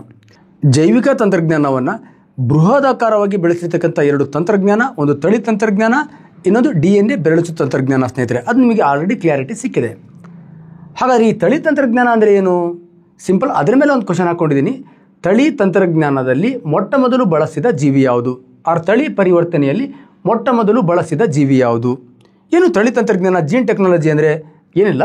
ಜೀನ್ ಟೆಕ್ನಾಲಜಿ ಅಂದರೆ ಸಿಂಪಲ್, ಒಂದು ಜೀವಿಯ ನ್ಯೂಕ್ಲಿಯಸ್ ಇದೆ, ಇನ್ನೊಂದು ಜೀವಿಯ ನ್ಯೂಕ್ಲಿಯಸ್ ಇದೆ. ಎಕ್ಸಾಂಪಲ್, ಇದು ಬ್ಯಾಕ್ಟೀರಿಯಾ ಅಂತ ಅಂದ್ಕೊಳ್ಳಿ, ಇದು ವೈರಸ್ ಅಂತ ಅಂದ್ಕೊಳ್ಳಿ. ಹಾಗಾದರೆ ವೈರಸ್ನ ಒಳಗಡೆ ಒಂದು DNA ಇದೆ, ನೆಕ್ಸ್ಟ್ ಬ್ಯಾಕ್ಟೀರಿಯಾದ ಒಳಗಡೆ ಒಂದು DNA ಇದೆ. ನಮಗೆ ಬ್ಯಾಕ್ಟೀರಿಯಾದ ಯಾವುದೋ ಒಂದು ನಮಗೆ ಬೇಕಾಗಿರ್ತಕ್ಕಂಥ ಗುಣಕ್ಕೆ ಕಾರಣವಾಗಿರ್ತಕ್ಕಂಥ DNA ತುಣುಕಿದೆ. ಇದಕ್ಕೆ ನಾವು REN ಅಂತ ಕರಿತೀವಿ, ರಿಸ್ಟ್ರಿಕ್ಟೆಡ್ ಎಂಡೋನ್ಯೂಕ್ಲಿಯಸ್ ಅಂತ.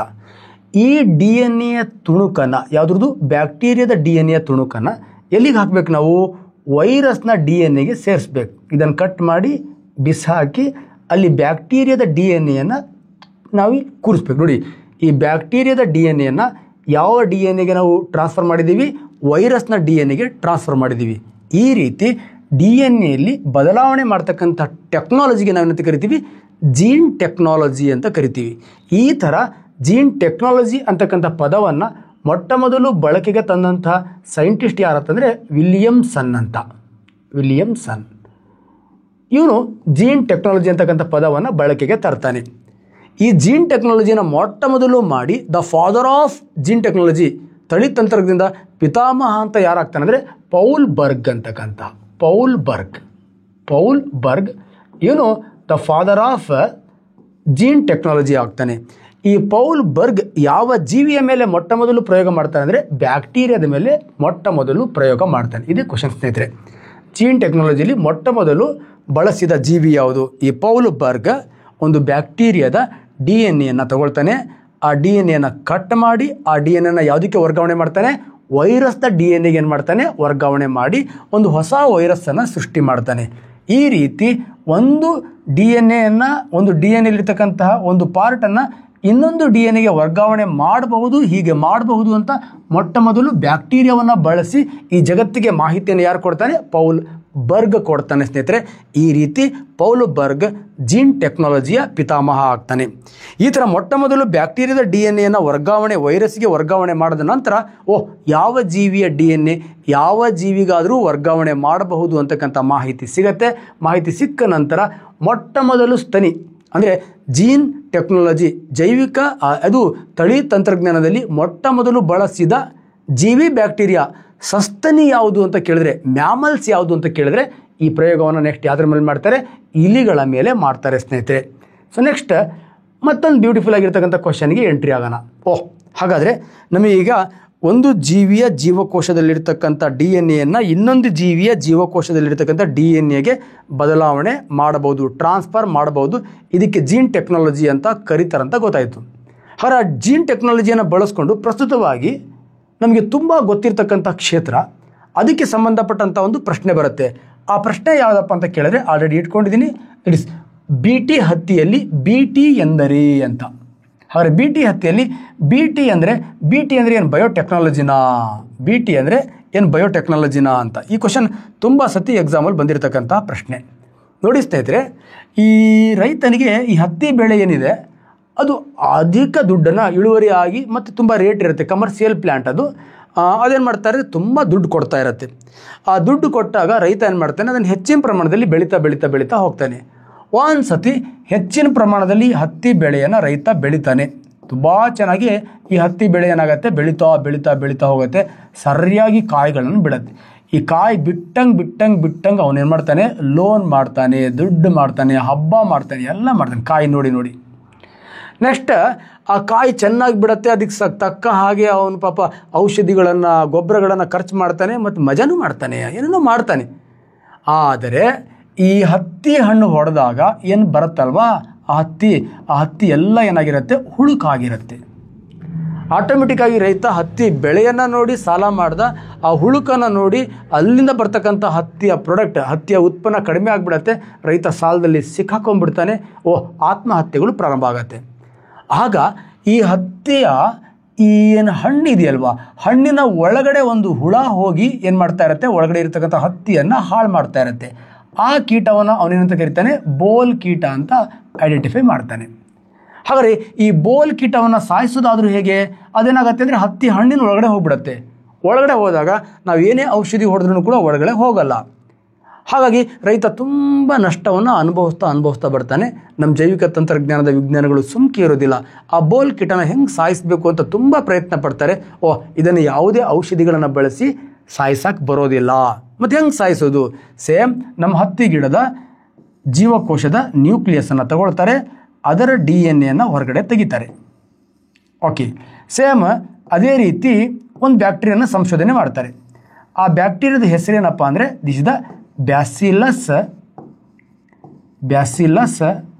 ತುರಂಜೆನಿಸಿಸ್ ಅಂತ. ಬ್ಯಾಸಿಲಸ್ ತುರಂಜೆನಿಸಿಸ್ ಅಂತಕ್ಕಂಥ ಒಂದು ಬ್ಯಾಕ್ಟೀರಿಯಾನ ತಗೊಳ್ತಾರೆ. ಆ ಬ್ಯಾಕ್ಟೀರಿಯಾದ DNA ತಗೊಳ್ತಾರೆ. ಈ ಬ್ಯಾಕ್ಟೀರಿಯಾದ DNA-ಯಲ್ಲಿ ಈ ಬ್ಯಾಕ್ಟೀರಿಯಾ ಇರುತ್ತಲ್ಲ, ಇದರ DNA-ಯಲ್ಲಿ ಒಂದು DNA ಪಾರ್ಟ್ ಇದೆ. ಇದರಲ್ಲಿ ಒಂದು ಪ್ರೋಟೀನ್ ಇರುತ್ತೆ. ಆ ಪ್ರೋಟೀನ್ ಯಾವುದಪ್ಪ ಅಂದರೆ ಕ್ರೈ ಅಂತಕ್ಕಂಥ ಒಂದು ಪ್ರೋಟೀನ್ ಇರುತ್ತೆ. ಈ ಕ್ರೈ ಅಂತಕ್ಕಂಥ ಪ್ರೋಟೀನ್ ಇದೆಯಲ್ವಾ, ಈ ಬೋಲ್ ಕೀಟವನ್ನು ಸಾಯಿಸತ್ತೆ. ಬೋಲ್ ಕೀಟವನ್ನು ಏನು ಮಾಡುತ್ತೆ? ಕೊಂದು ಹಾಕತ್ತೆ. ಹಾಗಾಗಿ ಈ ಬೋಲ್ ಕೀಟವನ್ನು ನಾಶ ಮಾಡ್ತಕ್ಕಂಥ ಸಾಯಿಸ್ತಕ್ಕಂಥ ಈ ಕ್ರೈ ಅಂತಕ್ಕಂಥ ಪ್ರೋಟೀನನ್ನು ಹೊಂದಿರತಕ್ಕಂಥ ರೆಸ್ಟ್ರಿಕ್ಟೆಡ್ ಎಂಡೋ ನ್ಯೂಕ್ಲಿಯಸ್ ಅಂತ ಏನು ಕರಿತೀವಿ, ಇದನ್ನು ಏನು ಮಾಡ್ತಾರೆ? ಕಟ್ ಮಾಡ್ತಾರೆ. ಕಿಣ್ವಗಳನ್ನು ಬಳಸಿ ಕಟ್ ಮಾಡ್ತಾರೆ. ಕಟ್ ಮಾಡಿ ವಾಹಕವನ್ನು ಬಳಸಿ ಈ ಬ್ಯಾಸಿಲಸ್ ತೊರಂಜಿನಿಸಿಸ್ ಬ್ಯಾಕ್ಟೀರಿಯಾದ DNA ಯಲ್ಲಿರ್ತಕ್ಕಂಥ ಈ ಕ್ರೈ ಅಂತಕ್ಕಂಥ ಪಾರ್ಟನ್ನು ತಗೊಂಡು ಬಂದು ಹತ್ತಿ ಗಿಡದಲ್ಲಿ ಲೈಗೇಜ್ ಮಾಡ್ತಾರೆ, ಹತ್ತಿ ಗಿಡದಲ್ಲಿ ಫಿಕ್ಸ್ ಮಾಡ್ತಾರೆ, ಜೀನ್ ಟೆಕ್ನಾಲಜಿ ಮಾಡ್ತಾರೆ. ಈಗ ಈ ಬ್ಯಾಸಿಲಸ್ ತೊರಂಜಿನಿಸಿಸ್ ಅಂತಕ್ಕಂಥ ಬ್ಯಾಕ್ಟೀರಿಯಾದ DNA ಒಂದು ತುಣುಕನ್ನು ಹೊಂದಿರತಕ್ಕಂತಹ ಈ DNA ಪುನರ್ ಸಂಘಟಿತ ರೀಕಾಂಬಿಟೆಂಟ್ DNA ಬ್ಯೂಟಿಫುಲ್ ನ್ಯೂಕ್ಲಿಯಸ್ನ ಒಳಗಡೆ ಫಿಕ್ಸ್ ಮಾಡ್ತಾರೆ. ಫಿಕ್ಸ್ ಮಾಡಿ ಇದರಿಂದ ಒಂದು ಹತ್ತಿ ಗಿಡವನ್ನು ಬೆಳಿತಾರೆ. ಆ ಹತ್ತಿ ಗಿಡವನ್ನು ಬೆಳೆದಾಗ ನಮಗೇನು ಸಿಗತ್ತೆ? ಆ ಹತ್ತಿ ಗಿಡದ ನ್ಯೂಕ್ಲಿಯಸ್ನಲ್ಲಿ ಹತ್ತಿ ಗಿಡದ DNA ಇರುತ್ತೆ, ಅದರ ಜೊತೆಗೆ ಒಂದು ಬ್ಯಾಕ್ಟೀರಿಯಾದ DNA ಇರುತ್ತೆ.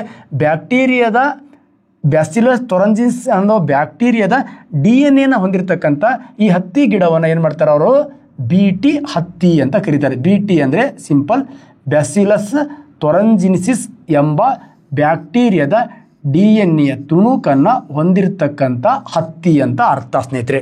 ಹಾಗಾದರೆ ಬ್ಯಾಸಿಲಸ್ ತೊರಂಜಿನಿಸಿಸ್ ಅಂತಕ್ಕಂಥ ಬ್ಯಾಕ್ಟೀರಿಯಾದ DNA ಹತ್ತಿ ಗಿಡದ DNA ಮಿಕ್ಸ್ ಮಾಡಿ ಪಡೆಯೋದ್ರಿಂದ ಈ ಹತ್ತಿಯನ್ನು ನಾವೇನಂತ ಕರಿತೀವಿ?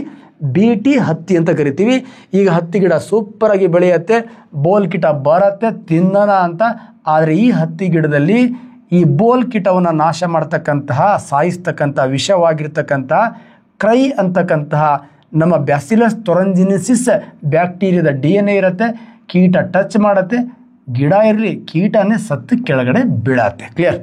ಈ ಥರ ಕೀಟಗಳಿಂದ ಈ ಹತ್ತಿ ಸಸ್ಯವನ್ನು ನಮ್ಮ ವಿಜ್ಞಾನಿಗಳು ಈ ಜೈವಿಕ ತಂತ್ರಜ್ಞಾನ ಅಂತಕ್ಕಂಥ ಕ್ಷೇತ್ರವನ್ನು ಬಳಸಿ ಇದನ್ನು ಉಳಿಸ್ತಾರೆ ಸ್ನೇಹಿತರೆ. ಹಾಗಾಗಿ ಈ ಹತ್ತಿಯನ್ನು BT ಹತ್ತಿ, ಇದೇ ಬ್ಯಾಸಿಲಸ್ ತೊರಂಜಿನಿಸಿಸ್ ಕೀಟಗಳು ಮುಟ್ಟದೇ ಇರತಕ್ಕಂಥ ಬದನೆಕಾಯಿ ಇದ್ದರೆ ಅದಕ್ಕೆ BT ಬದನೆಕಾಯಿ ಆ ಹೆಸರಲ್ಲಿ ಹೋಗ್ತಾ ಇರುತ್ತೆ. ಇದು ಕೂಡ ಎಕ್ಸಾಮಲ್ಲಿ ಅನೇಕ ಸತಿ ಬರುತ್ತೆ. BT ಅಂದರೆ ಬ್ಯಾಸಿಲಸ್ ತೊರಂಜಿನಿಸಿಸ್ ಅಂತ ಸ್ನೇಹಿತರೆ. Next one of the very very important, ತಳಿ ತಂತ್ರಜ್ಞಾನವನ್ನು ಬಳಸಿ ನಾವು ಈ ಕುಲಾಂತರಿ ಸಸ್ಯಗಳನ್ನು, ಕುಲನೇ ಬೇರೆ, ಬ್ಯಾಕ್ಟೀರಿಯಾದ ಕುಲನೇ ಬೇರೆ, ಸಸ್ಯದ ಕುಲನೇ ಬೇರೆ, ಕುಲಾಂತರಿ ಸಸ್ಯಗಳು ಅಥವಾ ಜೆನೆಟಿಕಲಿ ಮಾಡಿಫೈಡ್ ಕ್ರಾಪ್ಸ್ಗಳನ್ನು ಹೇಗೆ ರೆಡಿ ಮಾಡ್ಕೊಳ್ತೀವಿ ಅಂತ ಗೊತ್ತಾಯಿತು ಸ್ನೇಹಿತರೆ. ತಳಿ ತಂತ್ರಜ್ಞಾನ ಗೊತ್ತಾಯಿತು. ಈಗ ಈ ಕುಲಾಂತರಿ ಸಸ್ಯಗಳಿಗೆ ಸಂಬಂಧಪಟ್ಟಂಥ ಒಂದು ಡ್ರಾಬ್ಯಾಕ್ ಇದೆ. ಈ ಥರ ಸಸ್ಯಗಳನ್ನು ತಯಾರು ಮಾಡಿದ್ರೆ ನಮಗೆ ಮುಂದೆ ಏನು ಪ್ರಾಬ್ಲಮ್ ಆಗ್ಬೋದು ಅಂತ ನೋಡಿ.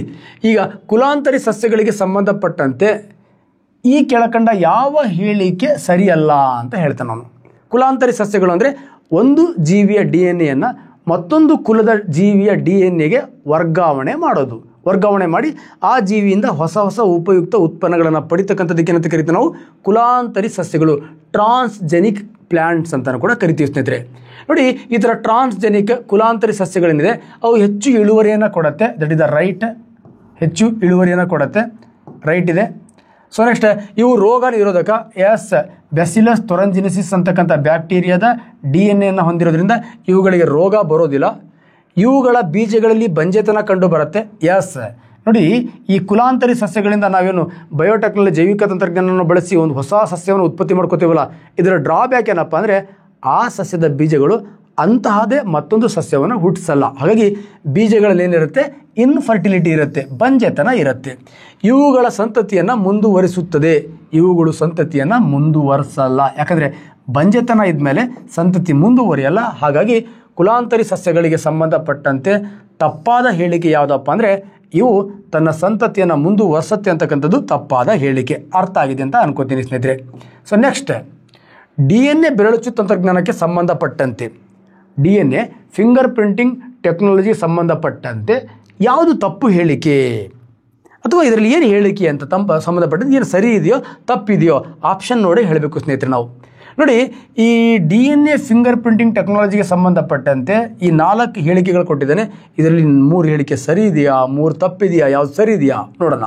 ನೋಡಿ, ಈ DNA ಫಿಂಗರ್ ಪ್ರಿಂಟಿಂಗ್ ಟೆಕ್ನಾಲಜಿಯನ್ನು ಅಲೆಕ್ಸ್ ಜೆಫ್ರಿ ಪರಿಚಯಿಸಿದ. That is the right answer. Alex Jeffrey ಪರಿಚಯ ಮಾಡ್ತಾನೆ ಸ್ನೇಹಿತರೆ. ಓಕೆ, ಹಾಗಾದರೆ ಈ DNA ಬೆರಳಚ್ಚು ತಂತ್ರಜ್ಞಾನ ಅಂತಕ್ಕಂಥದ್ದು ಯಾವ ಸಂಸ್ಥೆಯ ಅಡಿಯಲ್ಲಿ ಕೆಲಸ ಮಾಡುತ್ತೆ ಅಂದರೆ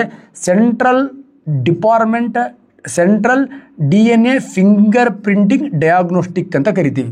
central DNA finger printing diagnostic ಅಂತಕ್ಕಂಥ ಸಂಸ್ಥೆಯ ಅಡಿಯಲ್ಲಿ ಕಾರ್ಯನಿರ್ವಹಿಸುತ್ತೆ. ಇದು ಕೂಡ ರೈಟ್ ಸ್ನೇಹಿತರೆ. ಪ್ರಧಾನ ಕಚೇರಿ ಪ್ರಧಾನ ಕಚೇರಿ ಹೈದರಾಬಾದ್ನಲ್ಲಿದೆ. ಇದು ಕೂಡ ರೈಟ್ ಇದೆ.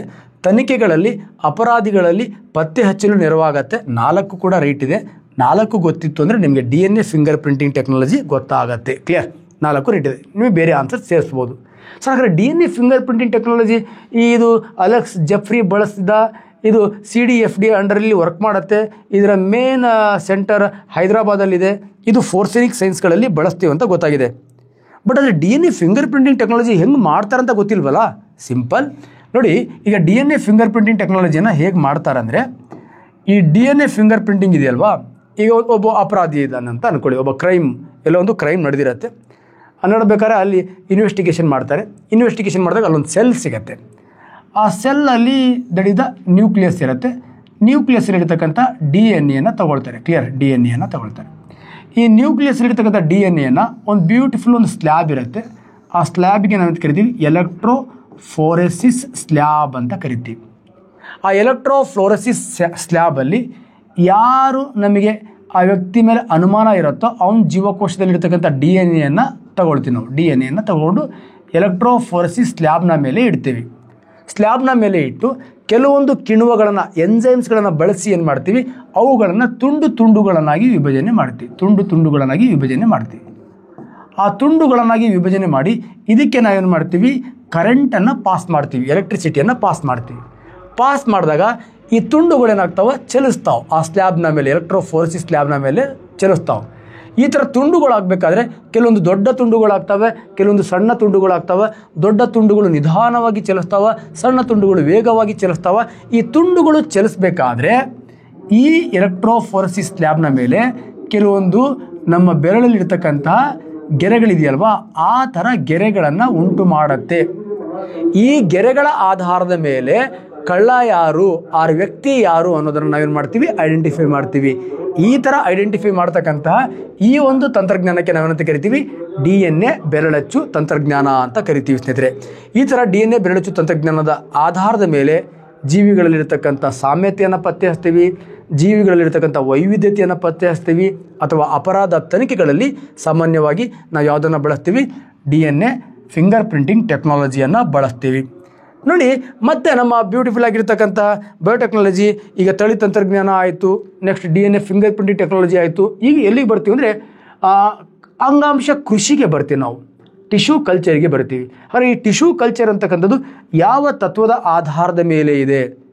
ಟಿಶ್ಯೂ ಕಲ್ಚರ್ ಅಂತಕ್ಕಂಥದ್ದು ಯಾವ ತತ್ವದ ಆಧಾರದ ಮೇಲೆ ಇದೆ ಅಂದರೆ, ಸಿಂಪಲ್, ಟಿಶ್ಯೂ ಅಂದರೆ ಒಂದು ಜೀವಕೋಶ ಇದೆ, ಒಂದು ಜೀವಿಯ ಒಳಗಡೆ ಒಂದು ಜೀವಕೋಶ ಇದೆ. ಒಂದು ಜೀವಕೋಶ ನೋಡಿ, ಒಂದು ಜೀವಿಯಿಂದ ಅಥವಾ ಬೀಜದಿಂದ ಒಂದು ಜೀವಿಯನ್ನು ಉತ್ಪಾದನೆ ಮಾಡ್ಬೋದು, ಅದು ನೈಸರ್ಗಿಕ ವಿಜ್ಞಾನ. ಆ ಒಂದು ಜೀವಿಯ ಜೀವಕೋಶದಿಂದ ಒಂದು ಜೀವಿಯನ್ನು ಸೃಷ್ಟಿಸ್ಬೋದು. ನೋಡಿ, ಒಂದು ಜೀವಕೋಶದಿಂದ ಒಂದು ಬ್ಯೂಟಿಫುಲ್ ಒಂದು ಜೀವಿಯನ್ನು ಸೃಷ್ಟಿಸ್ಬೋದು. ಒಂದು ಜೀವಕೋಶದಿಂದ ಒಂದು ಜೀವಿಯನ್ನು ಸೃಷ್ಟಿಸಬಹುದು ಅಂತಕ್ಕಂಥದ್ದೇ ತಿಳಿದ ಅಂಗಾಂಶ ಕೃಷಿ. ಅಂಗಾಂಶ ಅಂದರೆ ಒಂದು ಜೀವಕೋಶ ತನ್ನನ್ನೇ ಹೋಲುವ ಒಂದು ಜೀವಿಯನ್ನು ಸೃಷ್ಟಿ ಮಾಡುತ್ತದೆ. ಇದಕ್ಕೆ ನಾವೇನಂತ ಕರಿತೀವಿ, ಟಿಶ್ಯೂ ಕಲ್ಚರ್. ಈ ಅಂಗಾಂಶ ಕೃಷಿಯನ್ನು ಮೊಟ್ಟ ಮೊದಲು ಪರಿಚಯ ಮಾಡಿದ ಮಹಾನ್ ವಿಜ್ಞಾನಿ ಯಾರಪ್ಪ ಅಂತ ಕೇಳಿದ್ರೆ ಹೇಬರ್ ಲ್ಯಾಂಡ್ ಸ್ನೇಹಿತರೆ. ಈ ಹೇಬರ್ ಲ್ಯಾಂಡನ್ನು ನಾವು ಪ್ಲಾಂಟ್ ಟಿಶ್ಯೂ ಕಲ್ಚರ್ದ ಫಾದರ್ ಅಂತ ಕರಿತೀವಿ. ಅದೇ ರೀತಿ ಈ ಪ್ರಾಣಿ ಅನಿಮಲ್ ಟಿಶ್ಯೂ ಕಲ್ಚರ್ ಇದೆಯಲ್ವಾ, ಅದರ ಫಾದರ್ ಯಾರು? ಹ್ಯಾರಿಸನ್ ಅಂತಕ್ಕಂಥವನ್ನ ಅನಿಮಲ್ ಟಿಶ್ಯೂ ಕಲ್ಚರ್ದ ಫಾದರ್. ಅದು ಮುಂದಿನ ಕ್ಲಾಸಸ್ಗಳಲ್ಲಿ ನಿಮ್ಮ ಜೊತೆಗೆ ಚರ್ಚೆ ಮಾಡ್ತೀನಿ ಸ್ನೇಹಿತರೆ. ಹಾಗಾದರೆ ಅಂಗಾಂಶ ಕೃಷಿ ಅಂತಕ್ಕಂಥದ್ದು ಗೊತ್ತಾಗಿದೆ, ಒಂದು ಜೀವಕೋಶ ತನ್ನನ್ನೇ ಹೋಲುವ ಮತ್ತೊಂದು ಜೀವಿಯನ್ನು ಸೃಷ್ಟಿಸುತ್ತೆ ಅಂತ. ಒಂದು ಜೀವಕೋಶ ತನ್ನನ್ನೇ ಹೋಲುವ ಮತ್ತೊಂದು ಜೀವಿಯನ್ನು ಸೃಷ್ಟಿಸ್ತಕ್ಕಂಥ ವಿದ್ಯಮಾನಕ್ಕೆ ನಾವೇನಂತ ಕರಿತೀವಿ, ಟೋಟಿಪೊಟೆನ್ಸಿ ಅಂತ ಕರಿತೀವಿ ಸ್ನೇಹಿತರೆ. ಹಾಗಾದರೆ ಟೋಟಿಪೊಟೆನ್ಸಿ ಅಂತಕ್ಕಂಥ ತತ್ವದ ಆಧಾರದ ಮೇಲೆ ಟಿಶ್ಯೂ ಕಲ್ಚರ್ ಇದೆ. ಈ ಟೋಟಿಪೊಟೆನ್ಸಿಗೆ ಸಂಬಂಧಪಟ್ಟಂಥ ಮತ್ತೆ ವಿವರ ನಿಮಗೆ ನೆಕ್ಸ್ಟ್ ಸ್ಲೈಡಲ್ಲಿ ಸಿಗ್ತಾ ಹೋಗುತ್ತೆ ಸ್ನೇಹಿತರೆ. ಅದಕ್ಕೆ ಹೋಗೋ ಮುಂಚೆ ನಾವು ಫಸ್ಟ್ ಟೆಸ್ಟ್ ಟ್ಯೂಬ್ ಬೇಬಿ, ಪ್ರಣಾಳ ಶಿಶು ಅಂದರೆ ಏನು? ಸಿಂಪಲ್, ಪ್ರಣಾಳ ಶಿಶು ನಿಮಗೆಲ್ಲ ಗೊತ್ತಿದೆ. ಟೆಸ್ಟ್ ಟ್ಯೂಬ್ ಬೇಬಿ ಯಾರು ಮಾಡಿಸ್ಕೋಬೋದು, ಎಲ್ಲಿ ಮಾಡ್ತಾರೆ? ಈ ಟೆಕ್ನಾಲಜಿಗೆ ನಾವೇನಂತ ಕರಿತೀವಿ, IVF ಟೆಕ್ನಾಲಜಿ ಅಂತ ಕರಿತೀವಿ. IVF ಅಂದರೆ ಇನ್ ವಿಟ್ರೋ ಫರ್ಟಿಲೈಜೇಷನ್ ಅಂತ. ಏನಿದು ಇನ್ ವಿಟ್ರೋ ಫರ್ಟಿಲೈಜೇಷನ್ ಅಂದರೆ? ಸಿಂಪಲ್, ಫಸ್ಟ್ ಫರ್ಟಿಲೈಜೇಷನ್ ಅಂದರೆ ಒಂದು ತಾಯಿಯ ಅಂಡಾಣು ಇದೆ, ಇನ್ನೊಂದು ತಂದೆಯ ವೀರ್ಯಾಣು ಇದೆ. ಈ ತಾಯಿಯ ಅಂಡಾಣುವಿನ ಒಳಗಡೆ ತಂದೆಯ ವೀರ್ಯಾಣು, ತಾಯಿಯ ಅಂಡಾಣುವಿನ ಒಳಗಡೆ ತಂದೆಯ ವೀರ್ಯಾಣು ಹೋಗ್ಬೇಕು. ಈ ವೀರ್ಯಾಣು ಇದೆ, ಈ ಅಂಡಾಣು ಇದೆ. ಈ ವೀರ್ಯಾಣು ಅಂಡಾಣುವಿನ ಒಳಗಡೆ ಹೋದರೆ ಇದನ್ನು ನಾವೆಂತ ಕರಿತೀವಿ? ನಿಷೇಚನ ಆರ್ ಫರ್ಟಿಲೈಸೇಷನ್ ಅಂತ ಕರಿತೀವಿ. ಕ್ಲಿಯರ್? ನೋಡಿ, ಇಲ್ಲಿರ್ತಕ್ಕಂಥ ವೀರ್ಯಾಣು ಎಲ್ಲೋಗಿದೆ? ಅಂಡಾಣುವಿನ ಒಳಗಡೆ ಹೋಗಿದೆ. ಇದಕ್ಕೆ ನಿಷೇಚನ ಅಂತ ಕರಿತೀವಿ. ಹಾಗಾದರೆ ತಾಯಿಯ ಅಂಡಾಣುವಿನ ಒಳಗಡೆ ತಂದೆಯ ವೀರ್ಯಾಣು ಹೋಯಿತು ಅಂದರೆ ಅದು ನೈಸರ್ಗಿಕ ನಿಷೇಚನ, ನ್ಯಾಚುರಲ್ ಫರ್ಟಿಲೈಸೇಷನ್. ಬಟ್ ಇಲ್ಲೇನು ಪ್ರಾಬ್ಲಮ್ ಆಗಿದೆ ಅಂದರೆ ಸಿಂಪಲ್, ಅಂಡಾಣು ಇದೆ. ಬಟ್ ಅಂಡಾಣುವಿನ ಒಂದು ಕೋಟ್ ಇದೆಯಲ್ವಾ, ಅದು ದಪ್ಪ ಆಗಿರ್ಬೋದು. ಅಥವಾ ಏನು ವೀರ್ಯಾಣು ಇದೆ, ಈ ವೀರ್ಯಾಣುವಿಗೆ ಶಕ್ತಿ ಕಡಿಮೆ ಆಗಿರ್ಬೋದು. ಹಾಗಾದರೆ ಈ ಅಂಡಾಣುವಿನ ಒಳಗಡೆ ವೀರ್ಯಾಣು ಹೋಗ್ತಾ ಇಲ್ಲ. ಒಂದು ವೀರ್ಯಾಣುವಿಗೆ ಎನರ್ಜಿ ಕಡಿಮೆಯಾಗಿ ಹೋಗದೇ ಇರಬಹುದು, ಅಥವಾ ಅಂಡಾಣುವಿನ ಕೋಟ್ ದಪ್ಪ ಆಗಿರ್ಬೋದು. ಇಂಥ ಸಂದರ್ಭದಲ್ಲಿ ಒಂದು ಹೊಸ ಸಂತತಿ ಆಗಲ್ಲ. ಅವಾಗ ಏನು ಮಾಡ್ತೀವಿ ನಾವು? IVF ಟೆಕ್ನಾಲಜಿಗೆ ಹೋಗ್ತೀವಿ. IVF ಟೆಕ್ನಾಲಜಿಯಲ್ಲಿ ಏನು ಮಾಡ್ತಾರೆ? ಸಿಂಪಲ್, ಈ ತಾಯಿಯಲ್ಲಿ ದೋಷ ಇದೆಯಾ, ಅಂಡಾಣುವಿನ ಕೋಟ್ ದಪ್ಪ ಇದೆಯಾ ಚೆಕ್ ಮಾಡ್ತಾರೆ. ಇಲ್ಲ ಅಂದರೆ ಈ ವೀರ್ಯಾಣುವಿನ ಶಕ್ತಿ ಕಡಿಮೆ ಇದೆಯಾ ಚೆಕ್ ಮಾಡ್ತಾರೆ. ವೀರ್ಯಾಣುವಿನ ಶಕ್ತಿಯೂ ಜಾಸ್ತಿ ಇದ್ದು ಅಂಡಾಣುವಿನ ಕೋಟ್ ದಪ್ಪ ಇತ್ತು ಅಂದರೆ, ಅಥವಾ ಅಂಡಾಣು ಸರಿ ಇದ್ದು ವೀರ್ಯಾಣುವಿಗೆ ಎನರ್ಜಿ ಕಡಿಮೆ ಇತ್ತು ಅಂದರೆ ಅವ್ರೇನು ಮಾಡ್ತಾರೆ? ಒಂದು ನೀಡ್ಲನ್ನು ಬಳಸ್ತಾರೆ. ಒಂದು ನೀಡ್ಲ ಸಹಾಯದಿಂದ ಏನು ಮಾಡ್ತಾರೆ? ಈ ಅಂಡಾಣುವಿನ ಒಳಗಡೆ ಹೋಲ್ ಮಾಡಿ ಈ ವೀರ್ಯಾಣುವನ್ನು ಏನು ಮಾಡ್ತಾರೆ? ಈ ಅಂಡಾಣುವಿನ ಒಳಗಡೆ ಕೃತಕವಾಗಿ ಕಳಿಸ್ತಾರೆ. ಇದಕ್ಕೆ ಇನ್ ವಿಟ್ರೋ ಫರ್ಟಿಲೈಸೇಷನ್ ಅಂತ ಕರಿತೀವಿ. ಈ ವೀರ್ಯಾಣುವನ್ನು ಒಂದು ನೀಡಲ್ ಸಹಾಯದಿಂದ ಕೃತಕವಾಗಿ ಅಂಡಾಣುವಿನ ಒಳಗಡೆ ಕಳಿಸಿದಾಗ ಈ ಅಂಡಾಣು ಫಲಿತ ಆಗತ್ತೆ. ಈ ಫಲಿತ ಅಂಡಾಣುವನ್ನು ಬಾಡಿಗೆ ತಾಯಿಯ ಗರ್ಭದಲ್ಲಾದರೂ ಬೆಳೆಸಬಹುದು, ಅಥವಾ ಆ ಗರ್ಭದ ಥರ ನಾವು ಟೆಸ್ಟ್ ಟ್ಯೂಬ್ ಪರಿಸರವನ್ನು ಮಾಡಿ ಆ ಟೆಸ್ಟ್ ಟ್ಯೂಬಲ್ಲಾದರೂ ಬಳಸ್ಬೋದು. ಇದಕ್ಕೆ ನಾವೇನಂತ ಕರಿತೀವಿ? ಟೆಸ್ಟ್ ಟ್ಯೂಬ್ ಬೇಬಿ ಆರ್ ಪ್ರಣಾಳ ಶಿಶು ಅಂತ ಕರಿತೀವಿ ಸ್ನೇಹಿತರೆ. ಫಸ್ಟ್ ಟೆಸ್ಟ್ ಟ್ಯೂಬ್ ಬೇಬಿಯನ್ನು ಮಾಡಿದ್ರು. ಈಗ ಯಾರಿಗೆಲ್ಲ ಮಕ್ಕಳು ಆಗ್ತಾ ಇರಲ್ವೋ ಅವರು IVF ಕೇಂದ್ರಕ್ಕೆ ಹೋದರೆ ಅವರು ಈ ಅಂಡಾಣುವನ್ನು ಪರೀಕ್ಷೆ ಮಾಡ್ತಾರೆ, ವೀರ್ಯಾಣುವನ್ನು ಪರೀಕ್ಷೆ ಮಾಡ್ತಾರೆ. ಅವರು ಪ್ರಯೋಗಗಳನ್ನು ಮಾಡಿ ಅವರಿಗೆ ಮತ್ತೆ ಮಕ್ಕಳು ಆಗುವ ಹಾಗೆ ಮಾಡ್ತಾರೆ. ಇದನ್ನು IVF ಟೆಕ್ನಾಲಜಿ ಅಂತ ಕರಿತೀವಿ. ಈ IVF ಟೆಕ್ನಾಲಜಿಯನ್ನು ಟೆಸ್ಟ್ ಟ್ಯೂಬ್ ಬೇಬಿ ಅನ್ನೋ ಹೆಸರಲ್ಲಿ ಫಸ್ಟ್ ಟೆಸ್ಟ್ ಟ್ಯೂಬ್ ಬೇಬಿ ಯಾವುದು ಅಂತ. ಕ್ಲಿಯರ್? ಹಾಗಾದರೆ ಫಸ್ಟ್ ಟೆಸ್ಟ್ ಟ್ಯೂಬ್ ಬೇಬಿ ಯಾವುದು? Simple, first test tube baby ಯಾವುದು ಅಂತ ಇಲ್ಲಿ ಕ್ವಶನ್. ಕ್ಲಿಯರ್? ನೋಡಿ, ಇಲ್ಲೊಂದು ಬ್ಯೂಟಿಫುಲ್ ಆಗಿದ್ದ ಕ್ವಶನ್ ಇದೆ. ಫಸ್ಟ್ ಟೆಸ್ಟ್ ಟ್ಯೂಬ್ ಬೇಬಿ ಯಾವುದಪ್ಪ ಅಂದರೆ ಜಗತ್ತಿನ ಮೊಟ್ಟ ಮೊದಲ ಪ್ರಣಾಳ ಶಿಶು ಯಾವುದಪ್ಪ ಅಂತ ಕೇಳಿದ್ರೆ 25/7/1978 ಫಸ್ಟ್ ಟೆಸ್ಟ್ ಟ್ಯೂಬ್ ಬೇಬಿ ಬರುತ್ತೆ. ಅದರ ಹೆಸರು ಲೂಯಿಸ್ ಜಾಯ್ ಬ್ರೌನ್ ಅಂತ. ಈ ಟೆಸ್ಟ್ ಟ್ಯೂಬ್ ಬೇಬಿಯ ತಂದೆ ಯಾರು, ತಾಯಿ ಯಾರು? ತಂದೆ ಜಾಯ್ ಬ್ರೌನ್, ತಾಯಿ ಲೆಸ್ಲಿ. ತಂದೆ ಜಾಯ್ ಬ್ರೌನ್ನ ವೀರ್ಯಾಣುವನ್ನು ತಾಯಿ ಲೆಸ್ಲಿಯ ಅಂಡಾಣುವಿನ ಒಳಗಡೆ ಕಳಿಸಿ ಆ ಫಲಿತ ಅಂಡಾಣುವನ್ನು ಟೆಸ್ಟ್ ಟ್ಯೂಬಲ್ಲಿ ಸಾಕಿ ಆ ಬೇಬಿಯನ್ನು ಹುಟ್ಟುವ ಹಾಗೆ ಮಾಡಿದ ಸೈಂಟಿಸ್ಟ್ ಯಾರಪ್ಪ ಅಂತ ಕೇಳಿದ್ರೆ ರಾಬರ್ಟ್ ಜಿ ಎಡ್ವರ್ಡ್. ಅರ್ಥ ಆಗಿದೆ ಅಂತ ಅನ್ಕೋತೀನಿ. ಹಾಗಾದರೆ ಟೆಸ್ಟ್ ಟ್ಯೂಬ್ ಬೇಬಿಯನ್ನು ಸಂಶೋಧನೆ ಮಾಡಿದ ವಿಜ್ಞಾನಿ Robert G Edward. Test tube baby ಏನಿದೆ ಲೂಯಿಸ್ ಜಾಯ್ ಬ್ರೌನ್, ಅದರ ತಂದೆ ಯಾರಪ್ಪ ಅಂದರೆ ಅದರಲ್ಲೇ ಇದೆ ಜಾಯ್ ಬ್ರೌನ್.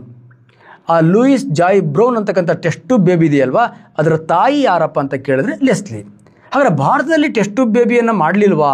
ಭಾರತದಲ್ಲೂ ಕೂಡ ಮಾಡ್ತಾರೆ ಸ್ನೇಹಿತರೆ. 3/10/1978 ಡಾಕ್ಟರ್ ಸುಭಾಷ್ ಮುಖೋಪಾಧ್ಯಾಯ ಅಂತಕ್ಕಂಥ ಒಂದು ಬ್ಯೂಟಿಫುಲ್ ಡಾಕ್ಟರ್, ದುರ್ಗಾ ಕಾನುಪ್ರಿಯ ಅಂತಕ್ಕಂಥ ಒಂದು ಟೆಸ್ಟ್ ಟ್ಯೂಬ್ ಬೇಬಿಯನ್ನು ಭಾರತದಲ್ಲಿ ತೆಗಿತಾರೆ. ಈ ಥರ ಟೆಸ್ಟ್ ಟ್ಯೂಬ್ ಬೇಬಿ ಇವತ್ತು ಆ ಸಂಶೋಧನೆಯಿಂದ ಎಷ್ಟೋ ಬಂಜೆತನವನ್ನು ಹೊಂದಿರತಕ್ಕಂಥ ತಾಯಂದರಿಗೆ, ನೆಕ್ಸ್ಟ್ ತಂದೆಯವರಿಗೆ ಒಂದು ಬ್ಯೂಟಿಫುಲ್ ಆಗಿರ್ತಕ್ಕಂಥ ವರವಾಗಿ ಯಾವುದಿದೆಯಪ್ಪ ಅಂತ ಕೇಳಿದರೆ ನಮ್ಮ ಈ ಟೆಸ್ಟ್ ಟ್ಯೂಬ್ ಬೇಬಿ ಅಂತಕ್ಕಂಥ ಟೆಕ್ನಾಲಜಿ IVF ಅಂತಕ್ಕಂಥ ಹೆಸರಲ್ಲಿ ಇದೆ ಸ್ನೇಹಿತರೆ. ನೆಕ್ಸ್ಟ್, ಮೊಟ್ಟ ಮೊದಲು ತದ್ರೂಪ ಸೃಷ್ಟಿಯನ್ನು ಮಾಡಿದ ತದ್ರೂಪ ಸೃಷ್ಟಿಯಲ್ಲಿ ಮೊಟ್ಟ ಮೊದಲು ಸೃಷ್ಟಿ ಮಾಡಿದ ಮಾನವ ಯಾರು ಅಂತ. ಸಿಂಪಲ್. ಫಸ್ಟ್, ತದ್ರೂಪ ಸೃಷ್ಟಿ ಅಂದರೆ ಏನು? ಆಲ್ರೆಡಿ ಹೇಳಿದ್ದೀನಿ ಆಗಲಿ ನಾನು. ತದ್ರೂಪ ಸೃಷ್ಟಿ ಅಂದರೆ ಏನಿಲ್ಲ, ಅಲೈಂಗಿಕ ರೀತಿಯಲ್ಲಿ, ಸೆಕ್ಷುವಲ್ ಇಲ್ಲ ಇಲ್ಲಿ, ಅಲೈಂಗಿಕ ರೀತಿ ಎ ಸೆಕ್ಷುವಲ್. ಹೆಂಗೆ? ಸಿಂಪಲ್, ಒಂದು ತಾಯಿಯ ಅಂಡಾಣು ಇರುತ್ತೆ, ತಾಯಿಯ ಅಂಡಾಣು. ಇನ್ನೊಂದು ತಂದೆ ಇಲ್ಲ ಇಲ್ಲಿ, ಏನು? ಒಂದು ದೇಹದ ಜೀವಕೋಶ, ಬಾಡಿ ಸೆಲ್, ಒಂದು ಸೆಕ್ಸ್ ಸೆಲ್, ಇನ್ನೊಂದು ಬಾಡಿ ಸೆಲ್. ಕ್ಲಿಯರ್? ಈಗ ಒಂದು ತಾಯಿ ಇದ್ದಾಳೆ, ಆ ತಾಯಿಯ ಅಂಡಾಣು ಇದೆ, ಆ ತಾಯಿಯ ದೇಹದ ಇನ್ನೊಂದು ಜೀವಕೋಶ, ದೇಹದ ಜೀವಕೋಶ ತಗೊಳ್ಳೋದು, ಇದು ಸೆಕ್ಸ್ ಅಲ್ಲ, ದೇಹದ ಜೀವಕೋಶ. ಈ ದೇಹದ ಜೀವಕೋಶದಲ್ಲಿರ್ತಕ್ಕಂಥ ಈ ನ್ಯೂಕ್ಲಿಯಸ್ಸನ್ನು ತಗೊಳ್ಳೋದು, ಈ ನ್ಯೂಕ್ಲಿಯಸ್ಸನ್ನು ಹೊರಗಡೆ ತೆಗೆದು ಒಂದು ದೇಹದ ಜೀವಕೋಶದ ನ್ಯೂಕ್ಲಿಯಸ್ಸನ್ನು ಅಂಡಕೋಶದ ಒಳಗಡೆ ಹಾಕೋದು. ಆ ಅಂಡಕೋಶದ ಒಳಗಡೆ ಹಾಕಿದಾಗ ದೇಹದ ಜೀವಕೋಶದ ನ್ಯೂಕ್ಲಿಯಸ್ಸನ್ನು ಹೊಂದಿರತಕ್ಕಂತಹ ಈ ಅಂಡಕೋಶ ಇದೆಯಲ್ವಾ, ಅಂಡಕೋಶ ಹೊಸ ಜೀವಿಯನ್ನು ಸೃಷ್ಟಿ ಮಾಡುತ್ತೆ. ಇದನ್ನೇ ನಾವೇನಂತ ಕರಿತೀವಿ, ಕ್ಲೋನಿಂಗ್ ಅಂತ ಕರಿತೀವಿ. ಈ ಥರ ಕ್ಲೋನಿಂಗನ್ನು ಫಸ್ಟ್ ಮಾಡಿದ ಸೈಂಟಿಸ್ಟ್ ಯಾರಪ್ಪ ಅಂತ ಕೇಳಿದ್ರೆ ದಟ್ ಇಸ್ ದ ವಿಲ್ಮಂಟ್. ಅರ್ಥ ಆಗಿದೆ ಅಂತ ಅನ್ಕೋತೀನಿ. ಒಂದು ಎಗ್ ಸೆಲ್ನ ನ್ಯೂಕ್ಲಿಯಸ್ಸನ್ನು ರಿಮೂವ್ ಮಾಡಿ ಒಂದು ಸೊಮ್ಯಾಟಿಕ್ ಸೆಲ್, ಬಾಡಿ ಸೆಲ್ದ ನ್ಯೂಕ್ಲಿಯಸ್ಸನ್ನು ಟ್ರಾನ್ಸ್ಫರ್ ಮಾಡಿ ಆ ಬಾಡಿ ಸೆಲ್ದ ನ್ಯೂಕ್ಲಿಯಸ್ಸನ್ನು ಹೊಂದಿರತಕ್ಕಂತಹ ಎಗ್ ಸೆಲ್ಲಿಂದ ಮತ್ತೊಂದು ಫೀಮೇಲ್ ಜೀವಿಯನ್ನು ಪಡಿತಕ್ಕಂಥ ಒಂದು ಬ್ಯೂಟಿಫುಲ್ ಟೆಕ್ನಾಲಜಿಗೆ ನಾವೇನಂತ ಕರಿತೀವಿ, ಕ್ಲೋನಿಂಗ್ ಅಂತ ಕರಿತೀವಿ. ಈ ಕ್ಲೋನಿಂಗಿಂದ ಬರೀ ಹೆಣ್ಣು ಜೀವಿಯನ್ನು ಮಾತ್ರ ಸೃಷ್ಟಿ ಮಾಡ್ಬೋದು ನಾವು. ಯಾಕಂದರೆ ಗಂಡು ಜೀವಿಯಲ್ಲಿ ಎಗ್ ಸೆಲ್ ಇರಲ್ಲ. ಇಲ್ಲಿ ಸ್ಪರ್ಮ್ ಸೆಲ್ದ ಅವಶ್ಯಕತೆಯೇ ಇಲ್ಲ. ಇಲ್ಲಿ 2 ಸೆಲ್ ಇದೆ. ಒಂದು ಎಗ್ ಸೆಲ್, ಅದು ಹೆಣ್ಮಕ್ಳಲ್ಲಿ ಮಾತ್ರ ಬಿಡುಗಡೆ ಆಗುತ್ತೆ. ಬಾಡಿ ಸೆಲ್ ಗಂಡು ಮಕ್ಕಳಲ್ಲಿ ಇರುತ್ತೆ, ಹೆಣ್ಮಕ್ಳಲ್ಲಿ ಇರುತ್ತೆ. ಆ ದೇಹದ ಜೀವಕೋಶದ ನ್ಯೂಕ್ಲಿಯಸ್ಸನ್ನು ಟ್ರಾನ್ಸ್ಫರ್ ಮಾಡಿ ಅದರಿಂದ ಆ ಜೀವಿಯ ಥರನೇ ಜೀವಿ, ಆ ಜೀವಕೋಶ ಥರನೇ ಜೀವಕೋಶ ಪಡಿತಕ್ಕಂಥ ಒಂದು ಬ್ಯೂಟಿಫುಲ್ ಟೆಕ್ನಾಲಜಿಗೆ ನಾವೇನಂತ ಕರಿತೀವಿ, ಕ್ಲೋನಿಂಗ್ ಅಂತ ಕರಿತೀವಿ.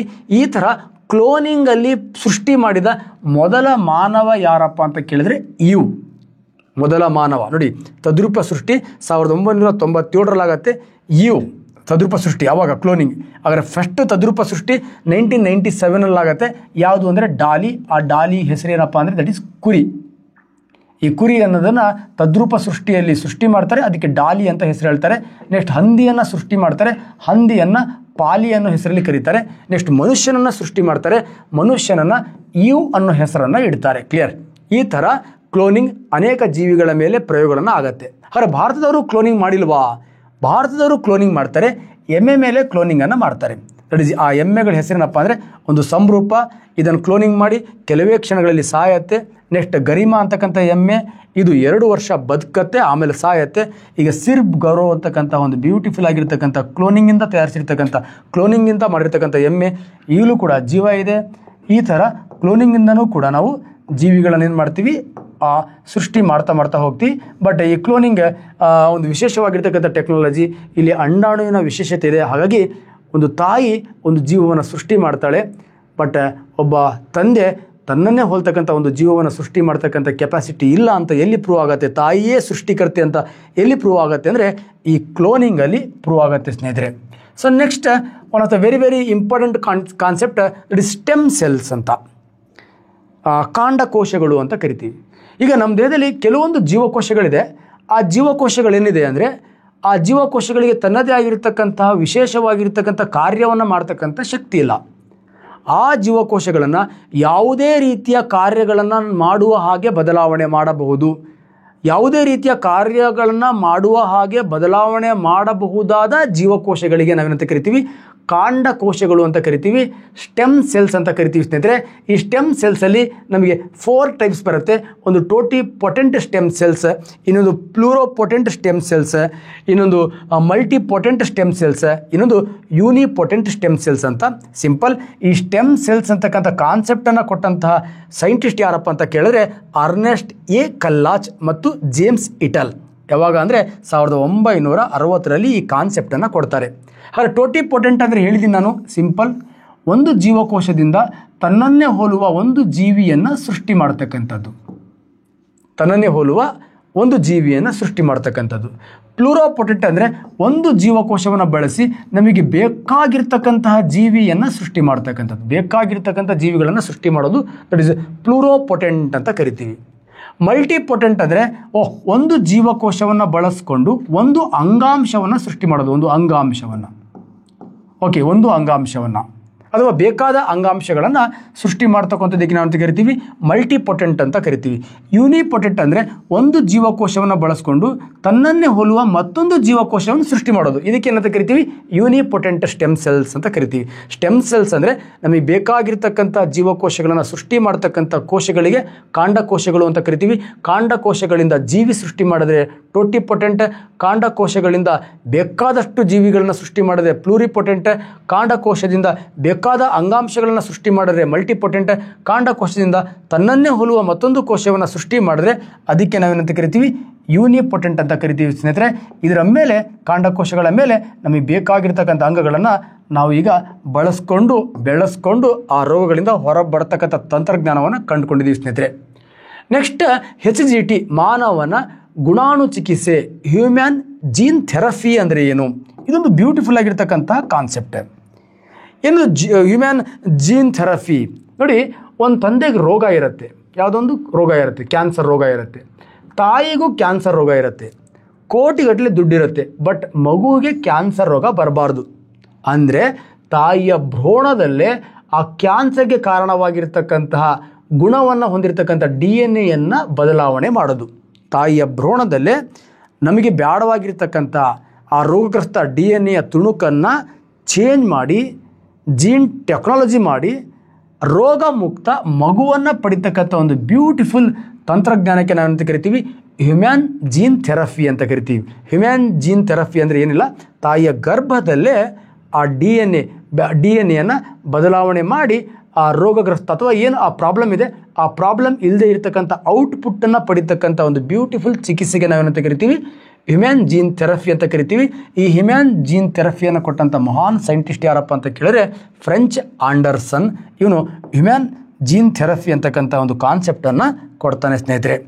ಓಕೆ ಸ್ನೇಹಿತರೆ, ಈ ಜೈವಿಕ ತಂತ್ರಜ್ಞಾನಕ್ಕೆ ಸಂಬಂಧಪಟ್ಟಂಥ ಮತ್ತೊಂದು ಕೊನೆಯ ಪ್ರಶ್ನೆ ಸಿಂಪಲ್. ಇದು ಗಂಡು ಪ್ರಾಣಿಯ ವೀರ್ಯದಲ್ಲಿರುವ Y ವರ್ಣತಂತು ಹೊಂದಿರುವ ವೀರ್ಯಾಣುವನ್ನು ಮತ್ತು X ವರ್ಣತಂತು ಹೊಂದಿರುವ ವೀರ್ಯಾಣು ಸಪ್ರೇಟ್ ಮಾಡಿ. ಏನಿಲ್ಲ, ಇನ್ಮೇಲೆ ಗೊತ್ತಿದೆ. ನಮ್ಮ ದೇಹದಲ್ಲಿ ಎಕ್ಸಾಂಪಲ್ ನಮ್ಮದೇ ದೇಹ ತಗೊಳ್ಳಿ. ನಮ್ಮ ದೇಹದಲ್ಲಿ ಎಷ್ಟಿದೆ ಅಂದರೆ 23 ಪೇರ್ಸ್ ಆಫ್ ಕ್ರೋಮೋಸೋಮ್ ಇದೆ. ಇದರಲ್ಲಿ 22 ನಮ್ಮ ದೇಹದ ಲಕ್ಷಣಗಳನ್ನು ನಿರ್ಧಾರ ಮಾಡ್ತಕ್ಕಂಥ ಕ್ರೋಮೋಸೋಮ್ ಇದೆ. ನೆಕ್ಸ್ಟ್ ಒಂದು ಜೊತೆ ಏನು ಕ್ರೋಮೋಸೋಮ್ ಇದೆ, ಒಂದು ಜೊತೆ ಕ್ರೋಮೋಸೋಮ್ ಇದು ಸೆಕ್ಸ್ ಲಿಂಗವನ್ನು ನಿರ್ಧಾರ ಮಾಡ್ತಕ್ಕಂಥ ಕ್ರೋಮೋಸೋಮ್ ಇದೆ. 22 ಜೊತೆ ದೇಹವನ್ನು ನಿರ್ಧಾರ ಮಾಡುತ್ತೆ, ಇದಕ್ಕೆ ಆಟೋಸೋಮ್ಸ್ ಅಂತ ಕರಿತೀವಿ. ನೆಕ್ಸ್ಟ್ ಒಂದು ಜೊತೆ ಲಿಂಗವನ್ನು ನಿರ್ಧಾರ ಮಾಡುತ್ತೆ, ಇದಕ್ಕೆ ನಾವೇನಂತ ಕರಿತೀವಿ ಸೆಕ್ಸ್ ಕ್ರೋಮೋಸೋಮ್ ಅಂತ ಕರಿತೀವಿ. ಅದು ಹೆಂಗಿರುತ್ತೆ ಅಂದರೆ ಸಿಂಪಲ್ ಗಂಡಲ್ಲಿ ಮತ್ತು ಹೆಣ್ಣು ಅಂತ ಅಂದ್ಕೊಳ್ಳಿ, ಗಂಡು ಮತ್ತು ಹೆಣ್ಣು. ಈಗ ಗಂಡಿನ ದೇಹವನ್ನು ನಿರ್ಧಾರ ಮಾಡೋದು 22 ಜೊತೆ ದೇಹ ನಿರ್ಧಾರ ಮಾಡೋ ಕ್ರೋಮೋಸೋಮ್ ಇದೆ. ನೆಕ್ಸ್ಟ್ ಒಂದು ಜೊತೆ X ಮತ್ತು Y ಕ್ರೋಮೋಸೋಮ್ ಇದೆ, ಇದು ಗಂಡಸಿನ ಲಿಂಗವನ್ನು ನಿರ್ಧಾರ ಮಾಡುತ್ತೆ. ಹೆಣ್ಣು ಮಕ್ಕಳಲ್ಲೂ ಕೂಡ ತನ್ನ ದೇಹವನ್ನು ನಿರ್ಧಾರ ಮಾಡ್ತಕ್ಕಂಥ 22 ಜೊತೆ ಕ್ರೋಮೋಸೋಮ್ಗಳಿದೆ. ನೆಕ್ಸ್ಟ್ ಒಂದು X ಅಂತಕ್ಕಂಥ ಕ್ರೋಮೋಸೋಮ್, ಇದು ಹೆಣ್ಣು ಲಿಂಗವನ್ನು ನಿರ್ಧಾರ ಮಾಡುತ್ತೆ. ಈ ಗಂಡಿನ ಲಿಂಗವನ್ನು ನಿರ್ಧಾರ ಮಾಡ್ತಕ್ಕಂಥ X ಕ್ರೋಮೋಸೋಮಿಂದ Y ಕ್ರೋಮೋಸೋಮನ್ನು ಸಪ್ರೇಟ್ ಮಾಡ್ತಕ್ಕಂಥ ಟೆಕ್ನಾಲಜಿಗೆ ನಾವೇನಂತ ಕರಿತೀವಿ ಸ್ಪರ್ಮ್ ಸೆಕ್ಸಿಂಗ್ ಅಂತ ಕರಿತೀವಿ. ನಿಮಗೆ ಫ್ಯೂಚರ್ ಎಕ್ಸಾಮಲ್ಲಿ ಬರ್ಬೋದು ಸ್ಪರ್ಮ್ ಸೆಕ್ಸಿಂಗ್ ಎಂದರೇನು. ಓಕೆ, ಅಂದರೆ ಆ ಕ್ರೋಮೋಸೋಮಲ್ಲಿ ಇರ್ತಕ್ಕಂತಹ ಈ X ಮತ್ತು Y ಕ್ರೋಮೋಸೋಮ್ಗಳನ್ನು ಸಪ್ರೇಟ್ ಮಾಡ್ತಕ್ಕಂಥ ಟೆಕ್ನಾಲಜಿಗೆ ನಾವೇನಂತ ಕರಿತೀವಿ ಸ್ಪರ್ಮ್ ಸೆಕ್ಸಿಂಗ್ ಅಂತ ಕರಿತೀವಿ. ಅರ್ಥ ಆಗಿದೆ ಅಂತ ಅನ್ಕೋತೀವಿ ನಾವು. ಅದು ಎಲ್ಲಾದರೂ ಇರಲಿ, ಆ ಕ್ರೋಮೋಸೋಮ್ಗಳನ್ನು XX ಕ್ರೋಮೋಸೋಮ್ ಇದ್ದರೆ Xನ್ನು ಸಪ್ರೇಟ್ ಮಾಡೋದು, XY ಕ್ರೋಮೋಸೋಮ್ ಇದ್ದರೆ X ಮತ್ತು Yಯನ್ನು ಸಪ್ರೇಟ್ ಮಾಡ್ತಕ್ಕಂಥ ಒಂದು ಟೆಕ್ನಾಲಜಿಗೆ ನಾವೇನಂತ ವೀರ್ಯಾಣುಗಳಲ್ಲಿರ್ತಕ್ಕಂಥ ಇವುಗಳನ್ನು ಸಪ್ರೇಟ್ ಮಾಡ್ತಕ್ಕಂಥ ಟೆಕ್ನಾಲಜಿಗೆ ನಾವೇನಂತ ಕರಿತೀವಿ ಸ್ಪರ್ಮ್ ಸೆಕ್ಸಿಂಗ್ ಅಂತ ಕರಿತೀವಿ ಸ್ನೇಹಿತರೆ. ಒಟ್ಟಾರೆಯಾಗಿ ಜೈವಿಕ ತಂತ್ರಜ್ಞಾನಕ್ಕೆ ಸಂಬಂಧಪಟ್ಟಂಥ ಒಂದು ಬ್ಯೂಟಿಫುಲ್ ಮಾಹಿತಿಯನ್ನು ಹಂಚ್ಕೊಂಡಿದ್ದೀನಿ. ಇದಕ್ಕೆ ಇನ್ ಡೀಟೇಲ್ ಕ್ಲಾಸ್ ನಿಮಗೆ ಈಗ ಸ್ಪರ್ಮ್ ಸೆಕ್ಸಿಂಗ್ ಬಗ್ಗೆನೇ ಒಂದು ಬ್ಯೂಟಿಫುಲ್ ಆಗಿರ್ತಕ್ಕಂಥ ಕ್ಲಾಸ್, ಜೀನ್ ಥೆರಪಿ ಬಗ್ಗೆನೇ, next types of gene therapy ಬಗ್ಗೆನೇ ಒಂದು ಕ್ಲಾಸ್, ಈ ಥರ ಅನೇಕ ಕ್ಲಾಸಸ್ಗಳನ್ನು ಸಾಧನಾ ಶಂಕರ್ ಅಕಾಡೆಮಿ ನಿಮಗೆ ಮಾಡಿಕೊಡುತ್ತೆ ಅಂತ ಹೇಳ್ತಾ ಭಗವಂತ ನಿಮಗೂ ನಮಗೂ ಎಲ್ರಿಗೂ ಒಳ್ಳೇದು ಮಾಡಲಿ. ನಮಸ್ಕಾರ, ಧನ್ಯವಾದಗಳು.